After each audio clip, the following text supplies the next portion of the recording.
Welcome aboard. Stay tuned and subscribe to Han Li's Wuxia Adventures for more thrilling content.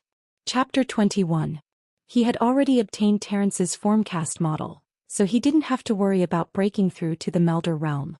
He could stay for now, but he would leave as soon as there was any news about the corpse. Smoke rose into the sky from Jinling. The battle never stopped. Every few days there would be a beast tide coming from the west. Came out of nowhere. In the sky, flying mutant beasts swarmed towards the settlement. Geraldine soared into the sky, her flames condensing into a blazing palm that shook the sky and sent sparks flying everywhere. Lu Yin stood on the city wall and looked towards the west. The beast waves had been too frequent these past few days.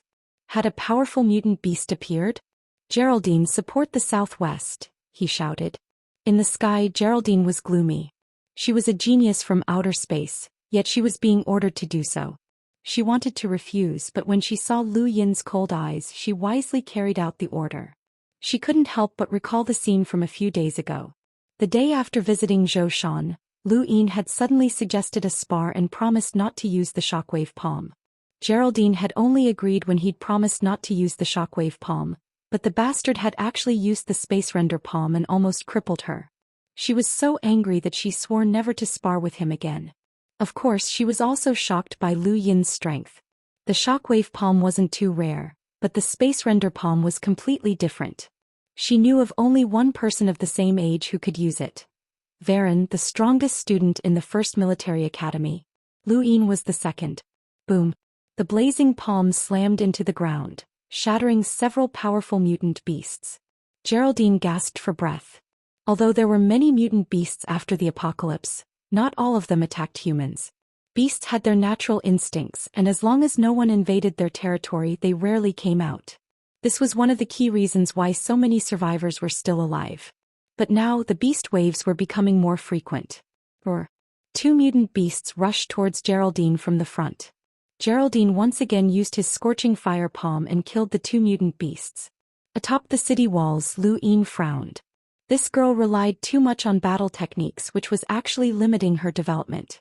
Once she stopped using the blazing palm, her battle prowess would immediately drop by half. She would probably only be considered above average in the academy, far from Terrence's level. She was only slightly stronger than Orton. Suddenly, Lu Yin's eyes widened and he roared, "Stop." He pressed down with his palm, grabbing at the air and creating a ripple that shot towards Geraldine like an air cannon. Geraldine turned around in shock, only to see Lu Yin's space render palm flying towards her. Her expression changed drastically. This bastard is actually attacking me. Geraldine suddenly felt a chill run down her back. Someone was trying to ambush her. Geraldine reacted quickly and instinctively bent down. The space render palm brushed past her and landed on her back with a bang. Geraldine was swept away by a huge force, and a man behind her spat out a mouthful of blood before crashing into the ground. Lu Yin leapt up and flew towards Geraldine, glaring at the man on the ground as he landed in front of her. Geraldine heaved a sigh of relief, looking at Lu Yin in relief. If not for him, she would have been ambushed by a sentinel as well. If the ambush had succeeded, she would have been heavily injured or even killed. A huge crack appeared in the ground and the man clutched his chest as he looked at Lu Yin in shock. Space render palm? How is that possible? Lu Yin stared coldly at the man, but his eyes swept around before narrowing and disappearing into the beast wave. "Run!" the man shouted, but it was too late. A young man in the belly of a mutant beast watched in shock as Lu Yin grabbed at him with a single palm. He pulled out a long knife and slashed at the man, but the knife broke with a clang. Lu Yin shattered the knife with a single palm strike and slammed into the man's body. The ground within a radius of 10 meters cracked and countless mutant beasts were torn to shreds. He had defeated 2 sentinels in just 2 moves, leaving Geraldine dumbfounded. She was certain that these 2 were students. Although they weren't from the first military academy, they definitely weren't weak if they could participate in the trial. Yet they had been defeated so easily. This was Lu Yin's current strength. His true power far exceeded his combat rating. With the 2 defeated, the beast wave strangely retreated. Lu Yin immediately knew that these 2 had been the cause of the beast wave. "Who are you?" Geraldine asked loudly, having almost been ambushed. The 2 men looked at Lu Yin fearfully but didn't answer. Lu Yin waved away the soldiers and stared coldly at them. If you don't speak, I'll cut you up and feed you to the mutant beasts. We're all students, you can't be so cruel, one of the men said fearfully, his face pale. Lu Yin shrugged. Sorry, I'm not a student. I'm from Earth. Impossible. The two exclaimed, looking at Geraldine at the same time. She fell silent. The two were shocked. How could a mere native defeat us so easily? He even knows the space render palm? Enough, cut the crap. Speak or die, Lu Yin said coldly. 10 minutes later, Lu Yin ordered for the two to be locked up. They were from the Great Yu Empire's Blue Mountain Academy, which was located on a planet filled with wild beasts. They knew some beast-taming techniques, but they could only control weak mutant beasts. As for attacking Nanjing, they had the same goal as Geraldine. They wanted to take over the city. However, they were different from Geraldine. They had people backing them and they weren't far from Nanjing. Geraldine was furious. Why don't you kill them? They want to take over Nanjing. Lu Yin looked at her. You kill them. Geraldine was startled and turned away. I can't do it. Lu Yin coldly replied. Although the trial doesn't forbid death, it's not good to kill too much. Don't try to be smart in front of me in the future. This is the first and last time. He then turned and left. Geraldine's mouth twitched as she watched him leave, thinking that it was a pity. She had wanted to push Lu Yin into the enemy's position so that she could escape his control, but she hadn't succeeded.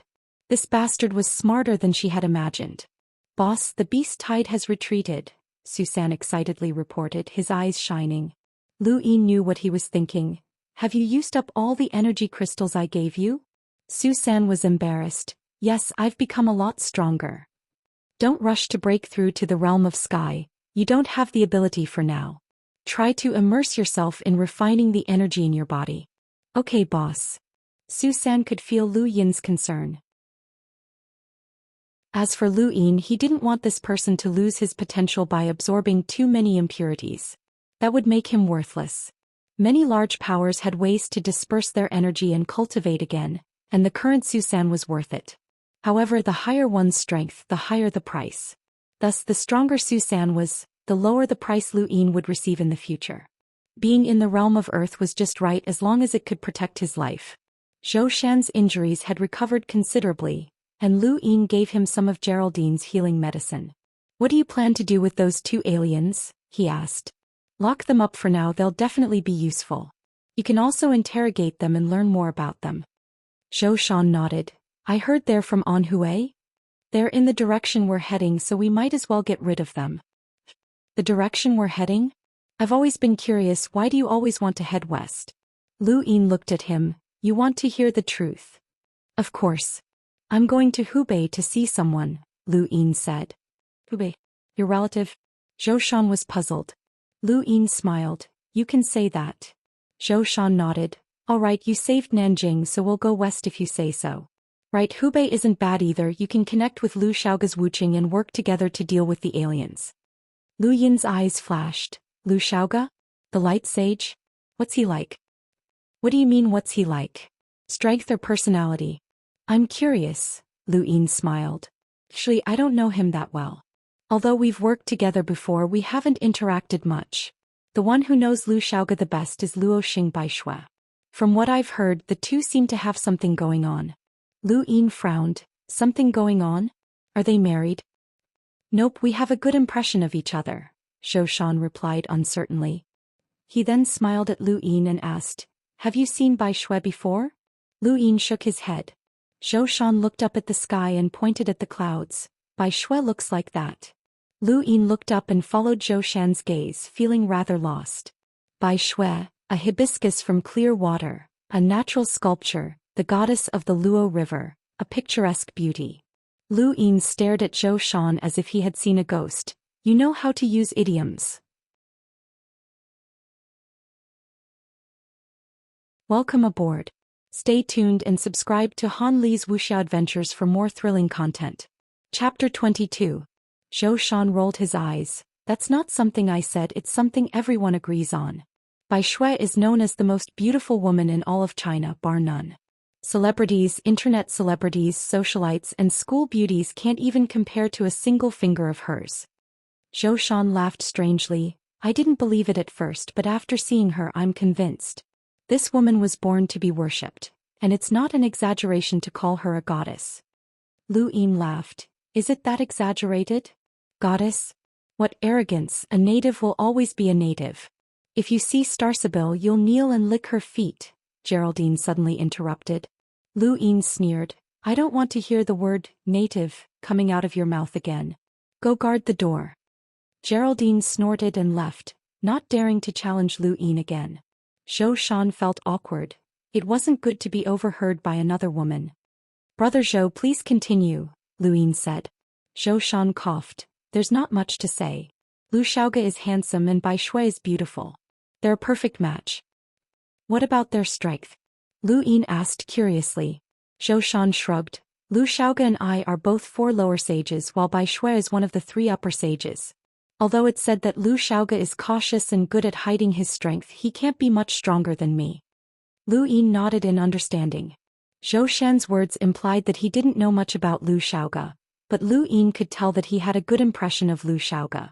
The title of Light Saint was an extreme praise, and Lu Xiaoge's image was perfect.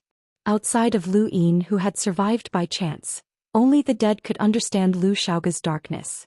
Lu Yin had originally thought that Lu Xiaoge was his only enemy, but if Bai Shui really did have an affair with him, the number of enemies would increase. That was how society worked, and Lu Yin tapped his finger on the wall as he fell into deep thought. It wasn't until evening that the beast tide completely retreated. Lu Yin left Nanjing after dark. He didn't have many fire crystals left and he needed to dig up some more. Moonlight shone down, illuminating the cold land. Aside from the scalp-numbing chewing sounds from the darkness, only the howling of the wind could be heard. When he arrived at the fire crystal mine, he saw a silhouette standing there quietly. It was a man with short silver hair, and he was looking up at the moonlight with a dazed expression. Lu Yin's expression changed the moment he saw this person. Aside from the long-haired corpse king, the flame crystal and the sinister skeletal eye, was this person here on purpose? Lu Yin didn't know that there was someone here, so he didn't try to hide himself. Naturally, the silver-haired man noticed him. "Who are you?" He didn't know how strong this person was, but he had a feeling of extreme danger. He didn't want to get too close to this person, and the skeletal eye kept circling in his mind. The silver-haired man looked at Lu Yin and smiled faintly. Coincidentally, the moonlight was covered by a layer of clouds at this moment, causing the land to sink into darkness. In that instant, Lu Yin felt his scalp go numb. A white light flashed in the darkness and he used the roving step to quickly retreat. At the same time, he punched out with his right palm, causing stars to appear. A pair of cool eyes flashed with surprise as the white light spun rapidly and collided with Lu Yin's right palm. Vaguely, Lu Yin saw that the white light had come from a beautiful butterfly knife. The blade tore through the air at a speed that was difficult to see with the naked eye, completely repelling the power of Sirius' palm. There was a loud bang and the air distorted as the two retreated at the same time. Moonlight peeked out once more, illuminating the land and illuminating the two. Lu Yin's expression turned serious. This person had blocked Sirius' full-force attack. The silver-haired man was surprised and scratched his head. I'm sorry, I thought you were a zombie, so I attacked. Sorry, ha. Lu Yin narrowed his eyes and stared at the man, his lips curling up. "You're welcome, I also thought you were a zombie, so I attacked. Fortunately, I didn't use my full strength, so I didn't hurt you." The silver-haired man raised an eyebrow. No, how could you hurt me? Although I barely used a third of my strength, it was more than enough to block your palm, huh? Lu Yin looked at his own palm and smiled. "Sorry, I remembered wrong, I only used a quarter of my strength. Fortunately, I didn't hurt you." The silver-haired man laughed. "Well, I also remembered wrong, I only used a fifth of my strength." "Is that so? I don't believe you. Want to try again?" Lu Yin challenged. The silver-haired man quickly waved his hands. "No, I'm an elegant gourmet, I don't fight. By the way, what are you doing here?" "Looking for a classmate, I arranged to meet her here," Lu Yin said indifferently. The silver-haired man grunted. "Me too, I remember there's a Jinling nearby, but it's marked blue. Could it be your classmate's doing?" Lu Yin nodded. "It's her." The silver-haired man sighed regretfully. "I see, I wanted to go and have some fun, but forget it, you can continue waiting, I'll be off." With that he turned and left, quickly disappearing. Lu Yin looked at his gadget and confirmed that the silver-haired man had left before letting out a sigh of relief, his expression unprecedentedly solemn. His serious palm had been blocked, and he had used his full strength after breaking through to the Sentinel realm. He had no time to hesitate. He had indeed used his full strength, but it had still been blocked. Just who was this person? Such a powerhouse had actually appeared in the first batch of trial takers. Lu Yin walked to the side of the ditch and looked at the location of the flame crystal mine. That person had been standing there since the beginning, and this was where he had picked up the eye. This person was likely the owner of the eye. Lu Yin recalled all the symbols he had seen in the universe, but there was no such thing as a vertical eye. When he had first picked it up, he had felt that he had come into contact with something incredible, and this feeling was even stronger now. Although the silver-haired man was a sentinel, Lu Yin could tell that he hadn't used his full strength in that exchange. He was unfathomable. On the other side, the silver-haired man was flying under the moonlight, a strange expression on his face. His killing blow had been blocked. A sentinel student actually managed to block my attack. Interesting. I thought such a person would only appear in the second batch, but I didn't think there would be one in the first batch as well. Yuxiang, the border between the Su province and Anhui province. Ever since the main force of the camp had been concentrated in the west, this place had become the front line with 5 captains and 30,000 cultivators. Along the way they had saved many survivors and added many more to their ranks. There were now close to 40,000 cultivators on the front lines, and a new captain had been added. The commander of the front lines was Feng Hong, the only person Lu Yin was familiar with. Everything had been peaceful at the front lines, but on this day, a figure appeared in the sky and looked down at Yuxiang. Tens of thousands of cultivators looked up. Nanjing. Lu Yin looked at the map. The distance between Nanjing and Wuxia was just too great. There was an entire province in between, and there were countless zombies, mutant beasts, and even cultivators who dominated the region. It was just too far away. It would take at least a few months for the camp to open up a path to Wuxia. Wuxia was now marked blue, so even if they fought their way there, they would probably face alien students. At this moment, Luo Yi hurried over. Hidden Sage, there's news from the front lines. The camp has been routed and everyone has been controlled. Feng Hong and the other captains have been captured. Lu Yin was shocked. Did aliens take action? Luo Yi nodded. The soldiers who escaped reported that the attacker left behind 2 words. Yi Gu of Blue Mountain Academy. Tell Geraldine to come over, Lu Yin said. Geraldine arrived quickly. Go contact Yi Gu through the gadgets of students from Blue Mountain Academy. He's in control of the camp's front lines, Lu Yin said. Geraldine nodded and took out the gadgets of the 2 students from her cosmic ring. She tapped a few times and a screen appeared in front of her, showing a young man smiling at her. Long time no see, Miss Geraldine. I never thought we'd meet here. I'm Yi Gu, a student of Blue Mountain Academy, the young man said politely. You know me. Geraldine was puzzled. Yi Gu smiled. You're a famous beauty from the first military academy. Blue Mountain Academy isn't far from your academy, so of course I know you. Did you arrange for those 2 to ambush me? Geraldine asked coldly. Welcome aboard. Stay tuned and subscribe to Han Li's Wuxia Adventures for more thrilling content. Chapter 23. Jaeger smiled. Of course not, I just wanted them to check if there were any other students nearby. What, did they attack you? Don't worry, I'll teach them well. No need, they've already paid the price, Geraldine said coldly. Lu Yin walked over to her side and looked at Jaeger. Jaeger wasn't surprised to see him. You're Nanjing's hidden sage? You must be from outer space as well, or Geraldine wouldn't be working with you. Lu Yin replied, I'm Yata, a student of Pagoda Planet's Academy. My grandfather is the principal. Geraldine's face twitched. She hated those words.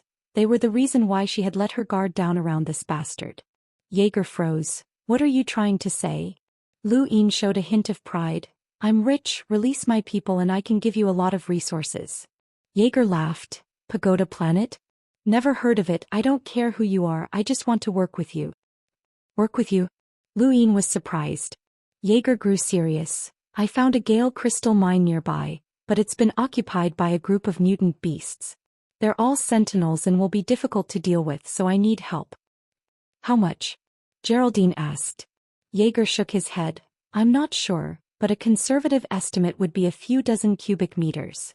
Geraldine's eyes burned with passion. A few dozen cubic meters of Gale crystals was quite a lot. Most planets would only have a few cubic meters at most. She wanted to agree, but she held back and looked at Lu Yin instead. Lu Yin replied, I'm rich, I don't care. Jaeger was stunned. He hadn't expected a student to reject his offer. This was a few dozen cubic meters worth of Gale crystals, which was equivalent to at least 100 cubic meters worth of star crystals. It was enough for someone to become proficient in a battle technique and even accelerate their progress to the Melder realm. It was definitely a considerable amount of resources. Geraldine secretly glared at Lu Yin. She wanted to go. But no one would complain about having too much money. All right, we'll look for you in 2 days, but don't touch anyone from my camp. Lu Yin changed the topic. Jaeger nodded. Sure. Bring my 2 juniors with you. The more people, the easier it is. Geraldine immediately hung up after Lu Yin agreed. Is this Jaeger the powerhouse on the same level as Terence? Lu Yin asked. I've heard of his name before. He's one of the top 3 students in Blue Mountain Academy. He might even be stronger than Terence. What's his family background like? Geraldine was startled. Family background? I don't know. Lu Yin's eyes twinkled. He wasn't going there for the Gale crystals. No matter how many of them he had, they couldn't be exchanged for star crystals on Earth, and they might end up in the hands of the Great Yu Empire. What he lacked right now were star crystals, and Jaeger should have some on him. Jinling wasn't far from Wuxia. Lu Yin had Geraldine carry the 2 students from Blue Mountain Academy upside down, and it only took them half a day to reach their destination. Tens of thousands of evolvers from Wuxia were trapped in the camp. Their weapons were confiscated and they were being monitored by another group of evolvers. He saw Feng Hong, the pitiful captain, hanging from a tree. A powerful wave of energy rippled through the entire camp, and when the 2 arrived, it swept out and caused the sky to tremble.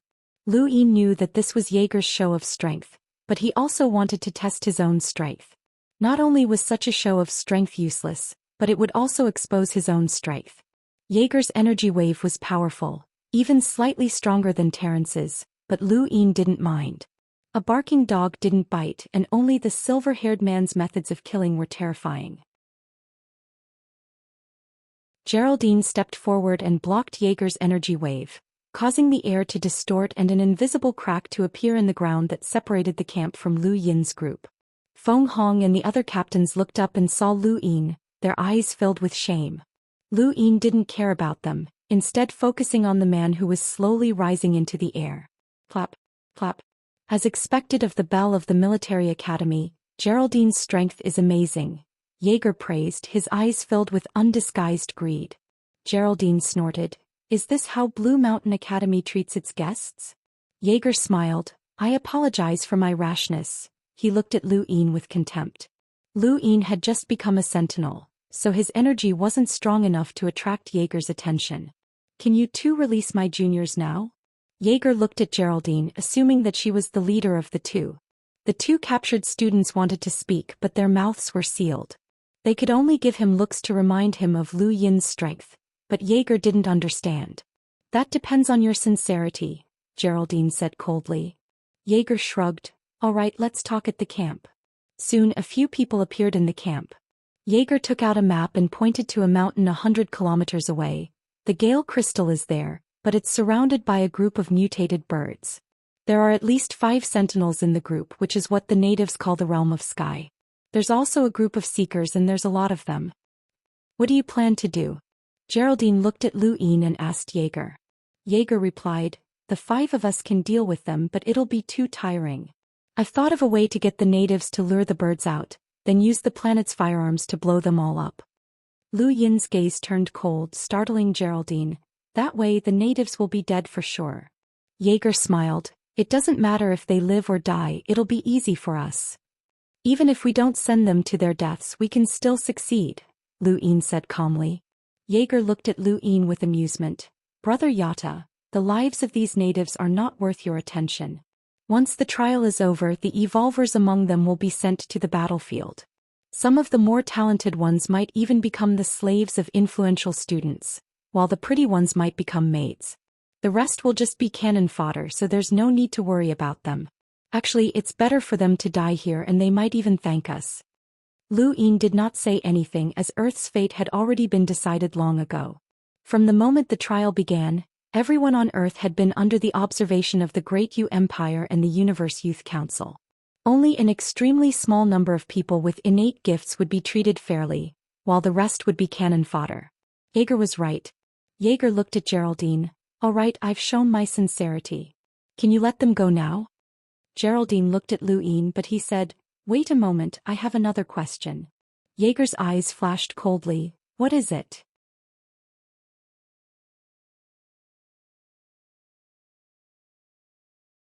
Welcome aboard. Stay tuned and subscribe to Han Li's Wuxia Adventures for more thrilling content. Chapter 24. Jaeger smiled. I know a little more than you, so I managed to get some information about that circle. Varen, Paris, and Parlai have teamed up to investigate the cause of this planet's evolution. They might have already gone to the capital, but that's not a place we can set foot in.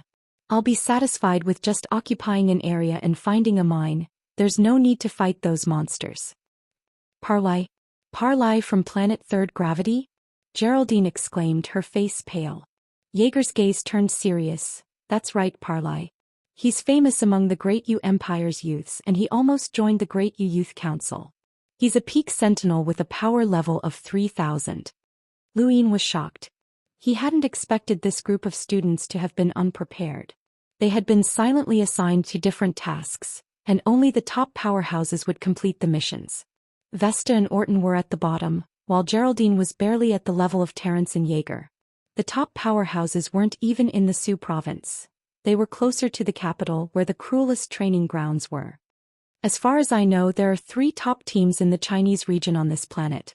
One is Parley's team and I don't know who the other 2 are, but they're definitely top experts from the various academies. They're monsters that can compete with the second batch of students. Their goal isn't the planet's trial but the legendary territory's trial. Right now it's just a warm-up, Jaeger said solemnly. Geraldine was silent. She knew too little and her level was too low. All right, I've told you everything you need to know. It's time, Jaeger suddenly said. Time for what? Jaeger laughed. Jaeger laughed strangely. Time to make you happy. Geraldine's heart sank when she saw Jaeger's smile. You poisoned the tea? Of course not. It's not that easy to poison someone.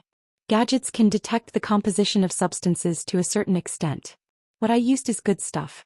Strength enhancement powder. Jaeger retrieved a crystal bottle from his cosmic ring. There were 3 green leaves on it. Shamrock Enterprises medicine? What's this? Jaeger asked. Try activating the energy in your body, Jaeger said proudly. He placed a hand on her shoulder. Don't act rashly. He then looked at Jaeger. The astral powder is a potion for melders that allows them to control all the star energy in their body in an instant. A sentinel would be drained of star energy if they used it and they'd be seriously injured by the backlash. Jaeger was surprised. You know? Oh, you said your grandfather was the headmaster? Looks like he has some background. Lu Yin's gaze turned cold. Cultivators below the melder realm cannot use star energy after consuming the cultivation enhancement powder. What are you trying to do by spending so much on it? Jaeger put away the crystal bottle and said proudly, Jinling is a good place. It has a special status in this country. If I can occupy Jinling, this achievement will make me even more dazzling. Besides. Jaeger looked at Geraldine greedily and said, I've always wanted to taste the beauties of the Imperial Military Academy. Jaeger, Jaeger, Jaeger, Jaeger, Jaeger, how can you say that? I gave you a tonic. You can only blame yourself for not being able to take it. In the corner, the 2 students from Blue Mountain Academy were writhing and making noises. Jaeger glanced over and frowned. Useless things, you still need me to save you. He waved his hand and tore their chains apart with a gust of wind. Senior, watch out. The 2 yelled. Jaeger turned around and his pupils shrank. A powerful impact accompanied by an intense pressure from his abdomen had blasted him out of the barracks and into the abandoned fields behind the barracks. Lu Yin leaped out and raised a hand, causing ripples to form in the air. He pressed down with a single palm, causing a terrifying shockwave to bombard the ground. Jaeger fell to the ground and was struck again. He barely managed to raise his hands to block the attack, but he was still blasted into the ground. Both of his arms were broken, and he spat out a mouthful of blood before fainting. Jaeger fell to the ground and looked at him coldly. The shockwave palm and space render palm only required physical strength and did not require star energy. Countless cultivators surrounded the camp and stared at the half-dead Jaeger in shock, not daring to move. Jaeger glanced at them coldly before looking at the two students from Blue Mountain Academy. Their faces were pale, but they obediently stayed where they were. Jaeger heaved a sigh of relief, but at the same time she was shocked. She knew that the space render palm was powerful, but she hadn't expected it to be able to crush Jaeger. Jaeger's physical strength alone was enough to fight the top 3 powerhouses of the various academies. "Let me ask you, are the Gale crystals real?" Jaeger asked the two students. He had asked them before and their answers had been the same as Jaeger's, but he didn't believe them now. They looked at each other and whispered, "The Gale crystals do exist, but the mutated birds are not to be trifled with. There's a huge strange bird that might be a melder and one of our classmates died under its claws." Jaeger glared at Jaeger. She didn't want to provoke a melder. "The effects of the drug will dissipate in half an hour. Bring these people back to Jinling then," Lu Yin said to Geraldine before walking out of the barracks. Feng Hong and a few other captains were already waiting outside. A group of cultivators from Anhui were under Jaeger's control, but they weren't sad about Jaeger's death. Instead, they heaved a sigh of relief. Jaeger's control over them came from his strength. "Let them go. Those who are willing to join the camp can stay. Those who don't can leave," Jaeger said. Feng Hong nodded and immediately made the arrangements. Not long after, Feng Hong returned and whispered, "I'm sorry, Hidden Sage, we still need you to save us." Jaeger smiled. "He's a realm of sky powerhouse, so there's no other way. Tell me about the cleanup." "Yes, the zombies from Nanjing to Yuxiang have all been cleared out. We also cleared out a group of mutant beasts, but not all of them. They're very strong, so we can only mark some of their territories on the map as a warning. Anhui is further west, and that's where the realm of sky powerhouse came from," Feng Hong reported. Jaeger listened for a while before sending Feng Hong away. He realized that he had been wrong. He had seen the ambition in Lu Tiange's eyes when he had bombed the city. Before the students had arrived, Lu Tiange hadn't understood the heavens, and his ambition had been limited to this land. But now that the students had appeared more frequently and he had understood the heavens, would he still be limited to Earth? Lu Yin was certain that Lu Tiange wasn't someone who would easily submit to others. Wuxia had been marked blue, and there was a 90% chance that it was the same as Nanjing. Lu Tiange had suppressed the students and understood everything about the heavens, so he definitely didn't have much desire for China or Earth. His ambition had shifted to the heavens, but Jaeger had still wanted to use the camp to attack Wuxia. Not only would it take a long time for the camp to pass through Anhui to reach Hubei's martial city, they would also have to sacrifice a lot. Moreover, everything would have changed by then. The arrival of the second batch of trial takers would bring about a huge change in the situation. Everything would no longer proceed in the direction he had imagined. Lu Tiange might not even be able to withstand the attack of the second batch of trial takers. Lu Yin exhaled and looked towards the west. He had decided to put aside his hatred for Lu Tiange for now and focus on the corpse. He had to complete his mission. A mission for a student could also be a mission for an earthling. Once he completed his mission, it would be possible for him to enter Astral 10 with the help of his previous plans. Half an hour later, Geraldine dragged Jaeger and the other two out. The two students had been tied up again, but Jaeger was in a worse state. His organs had been damaged and he couldn't even move. Lu Yin unceremoniously took Jaeger's cosmic ring and used his bloodline password to unseal it before pouring out everything. Jaeger was just a student, so he didn't have much good stuff. He only had a few Gale crystals, some unknown medicines and a few dozen star crystals. Lu Yin put everything away. "Let's go back to Nanjing." Geraldine nodded and obediently left with Lu Yin. Most of the students who had arrived around Nanjing were from the 1st Military Academy and Azure Mountain Combat Academy. They had either died or been captured, and there was even one who had been captured by Lu Yin. Until the second batch of trial takers appeared, Nanjing should be fine. The only person he was worried about was the silver-haired man. This was the first time he'd felt such a chilling sense of danger, and he was also the first person to completely block the cosmic palm. He was far stronger than Jaeger and Terence. Lu Yin had tried to ask Geraldine if she knew the man, but she had been confused. Back in Nanjing, Lu Yin formally told Zhou Xian that he wanted to go to the capital.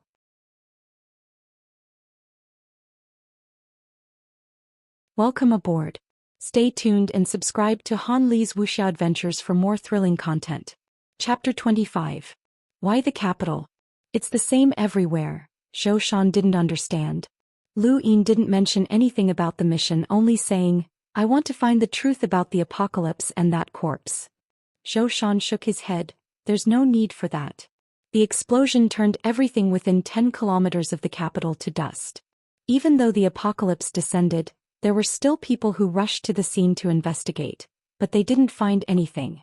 Do you think it'll be useful after so long? I don't care if it's useful or not, I'm going. Zhou Xian sighed and looked out of Nanjing with a complicated expression. I can't stop you if you want to go, but I hope that you can return to Nanjing if you don't find anything. Lu Yin nodded. I will. Zhou Xian took out a document. This is the document I use in the National Army and it's also my token. The 7 sages made an agreement that seeing this is the same as seeing the real person. Take it to the capital and find Zhang Dingtian, he'll help you. Zhang Dingtian? One of the 7 sages? Lu Yin was puzzled as he didn't know much about the 7 sages. Their communications during the apocalypse had been intermittent, and his attention had been focused on Lu Tiange. If he hadn't come to Nanjing, he wouldn't have even known that the executioner was called Zhou Xian. Zhou Xian's face lit up at the mention of Zhang Dingtian. Lu Yin, I know that you're very strong and can even suppress the aliens, but I still have to tell you that you shouldn't underestimate the 7 sages. Don't judge them by my strength, especially the 3 high sages. Zhang Dingtian is one of them, and he's publicly acknowledged as the leader of the 7 sages. Lu Yin was stunned. The leader of the 7 sages? That wasn't a normal title. Zhou Xian said solemnly, ever since that corpse was brought back to Earth, Wuxia secretly selected countless people in an attempt to inherit some of the legacies. In the end, the 7 sages succeeded and Zhang Dingtian was recognized as the strongest of them all. His blade could suppress everything. Those students were very strong, but I don't believe that anyone at the same level could defeat Zhang Dingtian. Even the arrogant Luo Xing Bai Shui couldn't compare herself to Zhang Dingtian. Many people call him the Sword Sage, but his full name is the Frenzied Blade Sage. As he listened to Zhou Xian's words, a blade and a domineering man suddenly appeared in Lu Yin's mind. 1 man and 1 blade had suppressed the entire capital. How are you compared to him? Lu Yin asked. He wanted a direct comparison. Zhou Xian smiled wryly and raised a finger. Other than the 3 high sages, everyone else can only deal with him with 1 strike. Zhou Xian's true strength surpassed Orton and Geraldine's, and he could even fight Terence. This meant that Zhang Dingtian could defeat someone at Terence's level with a single strike. According to Jaeger, he should be one of the strongest students in the various academies. How could there be someone like him on Earth? Lu Yin believed that if he used the Space Render Palm or Sirius Palm, he would be able to defeat Zhou Xian in 1 move. So who was stronger between him and Zhang Dingtian? Zhou Xian had done him a favor in hopes that Lu Yin would return to Nanjing in the future, but Lu Yin was destined to disappoint him. His future lay in the heavens. There were still 2 months before the second batch of trial takers would arrive, and Lu Yin hoped to find the corpse and confirm its identity within those 2 months. He was in a hurry. What? You want me to go to the capital with you? Impossible. Geraldine exclaimed, refusing at once. You don't have the right to refuse. Didn't you hear what Jaeger said? Those going to the capital are all the strongest students and they're freakishly strong. I saw Varen crush Terence with my own eyes. He's not someone who can be defeated with a sneak attack. I told you you don't have the right to refuse, Lu Yin said. Geraldine was speechless and implored helplessly. Yata, no, Lu Yin, you don't understand what it means to be the strongest student in the academy. Terence was heavily injured by Varen during the inter-academy tournament. The difference is too great. Jaeger was also heavily injured by me, Lu Yin said. Geraldine wanted to retort, but she suddenly realized that he was right. She had always placed herself below Terence, and this had unknowingly lowered her evaluation of Lu Yin's strength. But now that she thought about it, he was also a freak. A seeker had heavily injured Terence, and Jaeger had been heavily injured without being able to use star energy. Geraldine took a few steps back and sized Lu Yin up. She suddenly felt that he might really be comparable to the strongest student in the academy. Lu Yin had never used his full strength against Geraldine, so she didn't understand his true strength. Even so, the few things he had displayed were enough to shock her. "I'll leave tonight for the capital," Lu Yin said indifferently before leaving, not giving her any room to refuse. Geraldine was helpless. The universe was boundless and there were countless academies. Even the Great Yu Empire had many, and these so-called trial missions weren't something she could handle. But now she was being forced into a different circle, one that was known as the strongest. In Hebei province, in the vast mountains, the color of blood soared into the sky like smoke signals, dyeing the mountain streams red. Blood covered the rivers, and the pungent smell attracted more and more mutated beasts. In the blink of an eye, all the beasts were slaughtered. The stream was dyed red, and a short man stood in the water as he washed his body. The scars on his back had long since scabbed over and his sturdy muscles bulged. On the shore, a man and a woman quietly sized him up. "Parlay, there won't be any more mutant beasts in these mountains if we let you play." The short man glanced at the shore. "There are 2 Melder beasts I didn't provoke, I'll kill them when we get back." The woman replied, "It's time to go to the capital, we'll have the best chance of finding the fugitive there. The corpse this planet brought from Neptune might be the fugitives." Parley's eyes flashed coldly. "Varen, where are the other 2 teams?" The man on the shore was Varen from the 1st Military Academy, while the woman was Boris from Blue Mountain Academy. These 3 were the elites that Jaeger knew of. Varen replied, "Jerlin's team is in the grasslands north of the capital. Eddie's team is in Xianxia, not far from the capital." Parlay walked ashore, energy rippling out from his body as his body instantly dried up. "Let's go to the capital."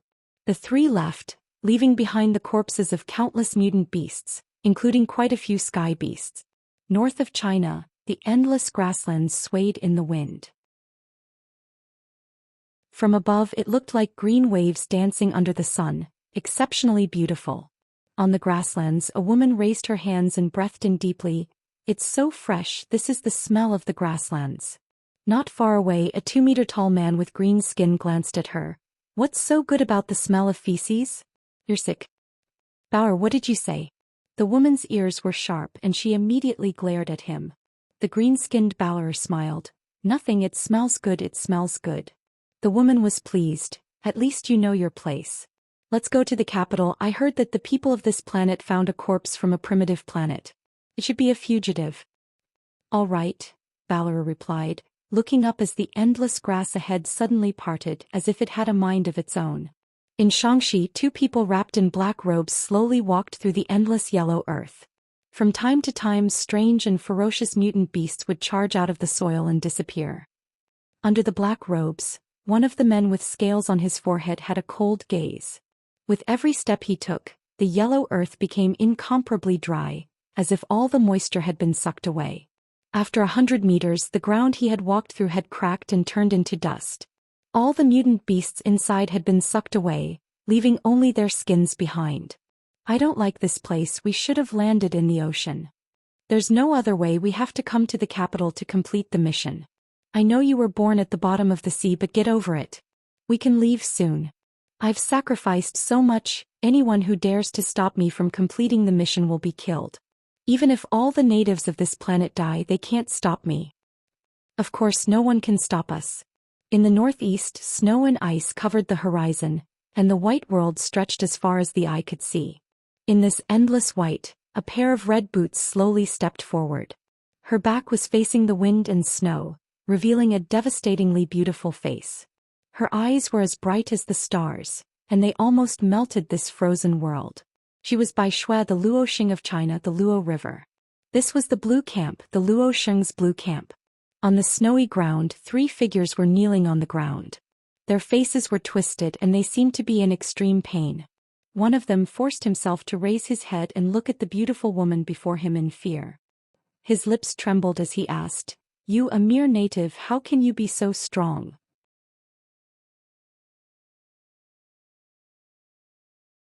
Welcome aboard. Stay tuned and subscribe to Han Li's Wuxia Adventures for more thrilling content. Chapter 26. Bai Shui's back was to the snow as she calmly looked at the trio. "Students from the heavens, your battle techniques aren't bad. Who are you? You can't be a native, there's no way a native can crush us. We're all elites of our respective academies. Bai Shui's eyes shone brighter than diamonds. Please mark the northeast as blue, I don't want to be disturbed here. The student closed his eyes in agony and activated his gadget. Not long after, the area in the northeast turned blue. Lu Yin and Geraldine set off that very night. They rested for a while 100 kilometers north of Jinling before continuing their journey north. They were now in Shandongwei County. The northeast turned blue. Geraldine exclaimed. Lu Yin was surprised. Had Bai Shui been defeated? Lu Yin didn't have much time to think as an incomparably large tree appeared in front of him. It looked like a willow tree, and its branches were more than 1,000 meters long. Countless branches covered the sky as they swept through the entire Wei County, even covering the surrounding roads and villages. Lu Yin and Geraldine immediately stopped and subconsciously probed the tree's power level. 4,290. The two exclaimed. This was a melder, and the mutant tree was a melder. Go around it. Lu Yin immediately decided to avoid it. Suddenly, a few branches shot out from the river below and whipped towards the two. Lu Yin pushed her aside and dodged as well, but the branches tore through the air with a deafening sound. Geraldine was terrified. If not for Lu Yin pushing her aside, she would have been attacked by a melder. Go around it, he shouted. As he spoke, countless branches whipped towards them from all directions. Even though they were still some distance away from the tree, they were still within its attack range. At this moment, it was very difficult to go around the giant tree. If they used the attack range of the giant tree as a radius, it would take them at least 10 seconds to go around it. This was a conservative estimate. The giant tree would not let them pass smoothly, especially Geraldine. With her speed, it would be very difficult for her to go around it. Lu Yin moved in midair, and seeing that Geraldine couldn't hold on any longer, he struck out with a space render palm that deflected the branches. He rushed to her side and grabbed her before rushing towards the mutant tree. You're crazy. Geraldine was shocked as she watched the tree grow closer and closer. Countless branches shot towards them like pythons, and the ground was littered with white bones. Look behind you. Geraldine turned around to look. Her face was deathly pale. Their escape route had been sealed off. Endless green branches formed a wall to block them, leaving them with no way to retreat. It's over. Imelda, we're doomed, Geraldine lamented. Lu Yin's eyes coldly scanned his surroundings as branch after branch lashed out at him. He dodged nimbly, occasionally borrowing the force of the branches to move forward a great distance. At this point, he was less than 3,000 meters away from the mutated tree's main body. The closer he got, the more he could feel how enormous and terrifying it was. Its energy distorted the void and covered the sky.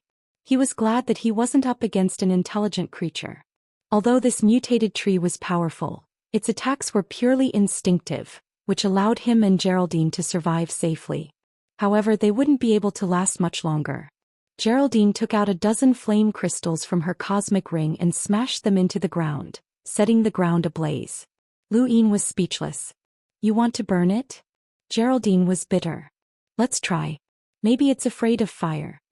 There was nothing wrong with this statement, as it was natural for plants to be afraid of fire. However, looking at this giant tree that covered the sky, there was no hope of igniting it. Even the flame crystals outside of Nanjing weren't enough. Lu Yin didn't have time to waste on Geraldine. His eyes narrowed. A human. Under the mutated tree, a black dot moved left and right, growing larger and larger. It was a human just like Lu Yin and the rest. This person was even closer to the tree than they were and was constantly retreating to avoid the tree's attacks. So strong. Geraldine was shocked. She knew that she wouldn't be able to withstand the tree's attacks. If not for Lu Yin, she would already be dead. However, the person in the distance seemed to be doing it with ease. Lu Yin's gaze turned cold when he saw who it was. It was the silver-haired man. Under the moonlight, the full-powered Sirius palm was blocked by a beautiful butterfly. Lu Yin would never forget this scene for the rest of his life. He had been able to heavily injure Terence with the palm of Sirius when he was a seeker, but now that he was a sentinel, his full-powered Sirius palm had been neutralized. He hadn't been the one to initiate it, but the opponent's killing intent had forced him to take the initiative.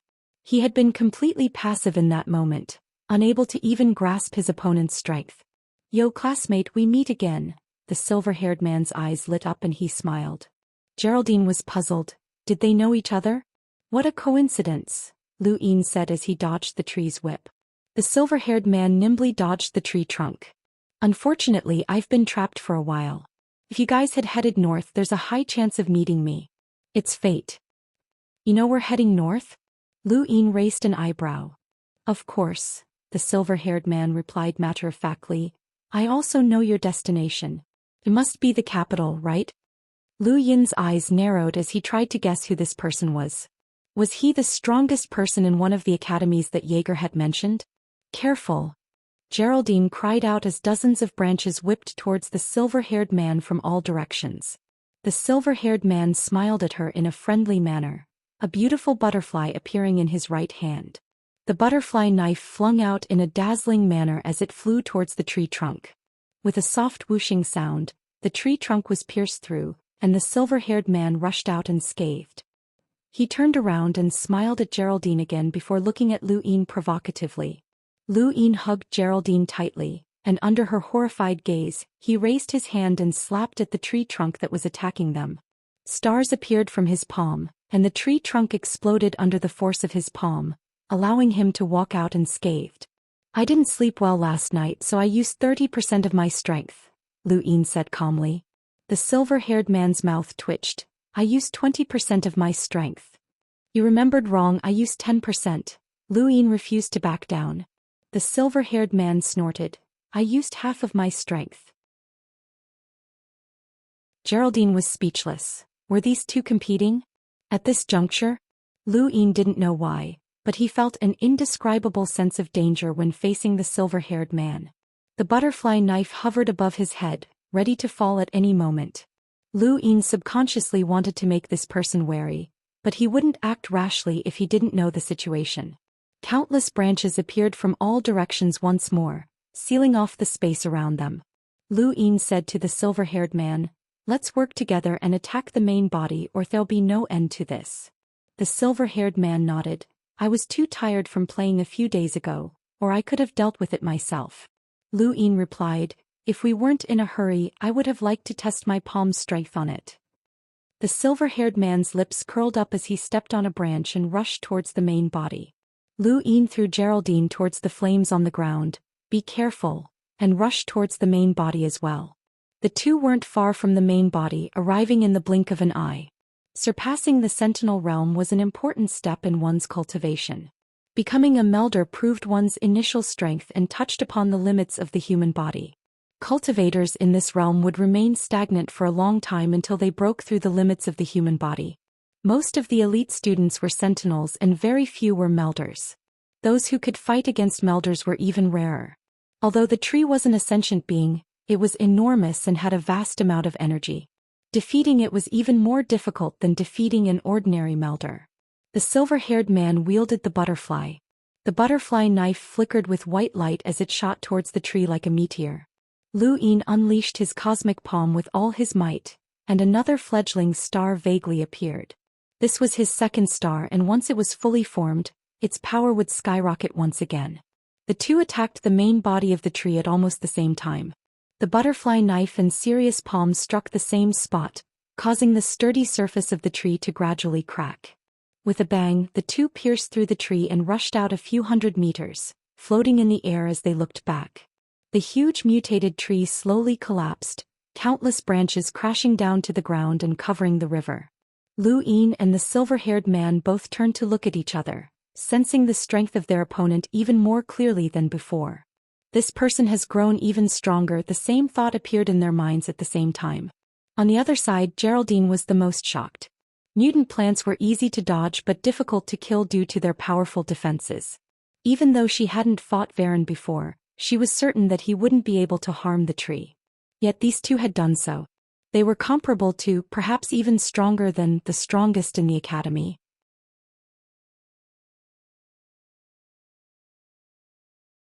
Welcome aboard. Stay tuned and subscribe to Han Li's Wuxia Adventures for more thrilling content. Chapter 27. Who was that? Geraldine looked at the silver-haired man, but she had no recollection of him. Butterfly knives and silver hair were rare features, but she had no recollection of him at all. Could he be a native? Sigh, the blade's blunted and I didn't have time to polish it. I can barely use 50% of my power. The silver-haired man pretended to be regretful as he glanced at Lu Yin. Lu Yin's eyes flashed and he looked at his palm. My hands are dirty, so I can only use 40% of my power. The silver-haired man was speechless. Was that even a reason? Student, this is the second time we've met. Introduce yourself, I'm Silver. The silver-haired man smiled like a fox. Lu Yin smiled back. I'm Yata from Pagoda Planet. My grandfather is the headmaster. Silver exclaimed, you're a second-generation student, no, a third-generation student. Congratulations.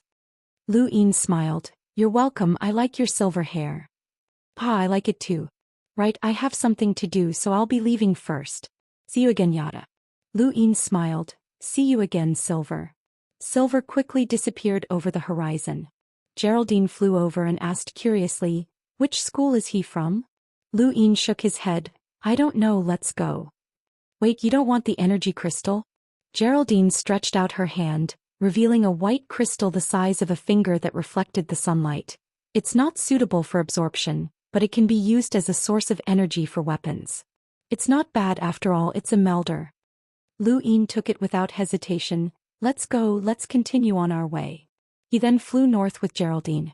The energy crystals of Earth's evolved life forms were considered inferior in the universe, and even the wandering soldiers who directly absorbed them wouldn't use them.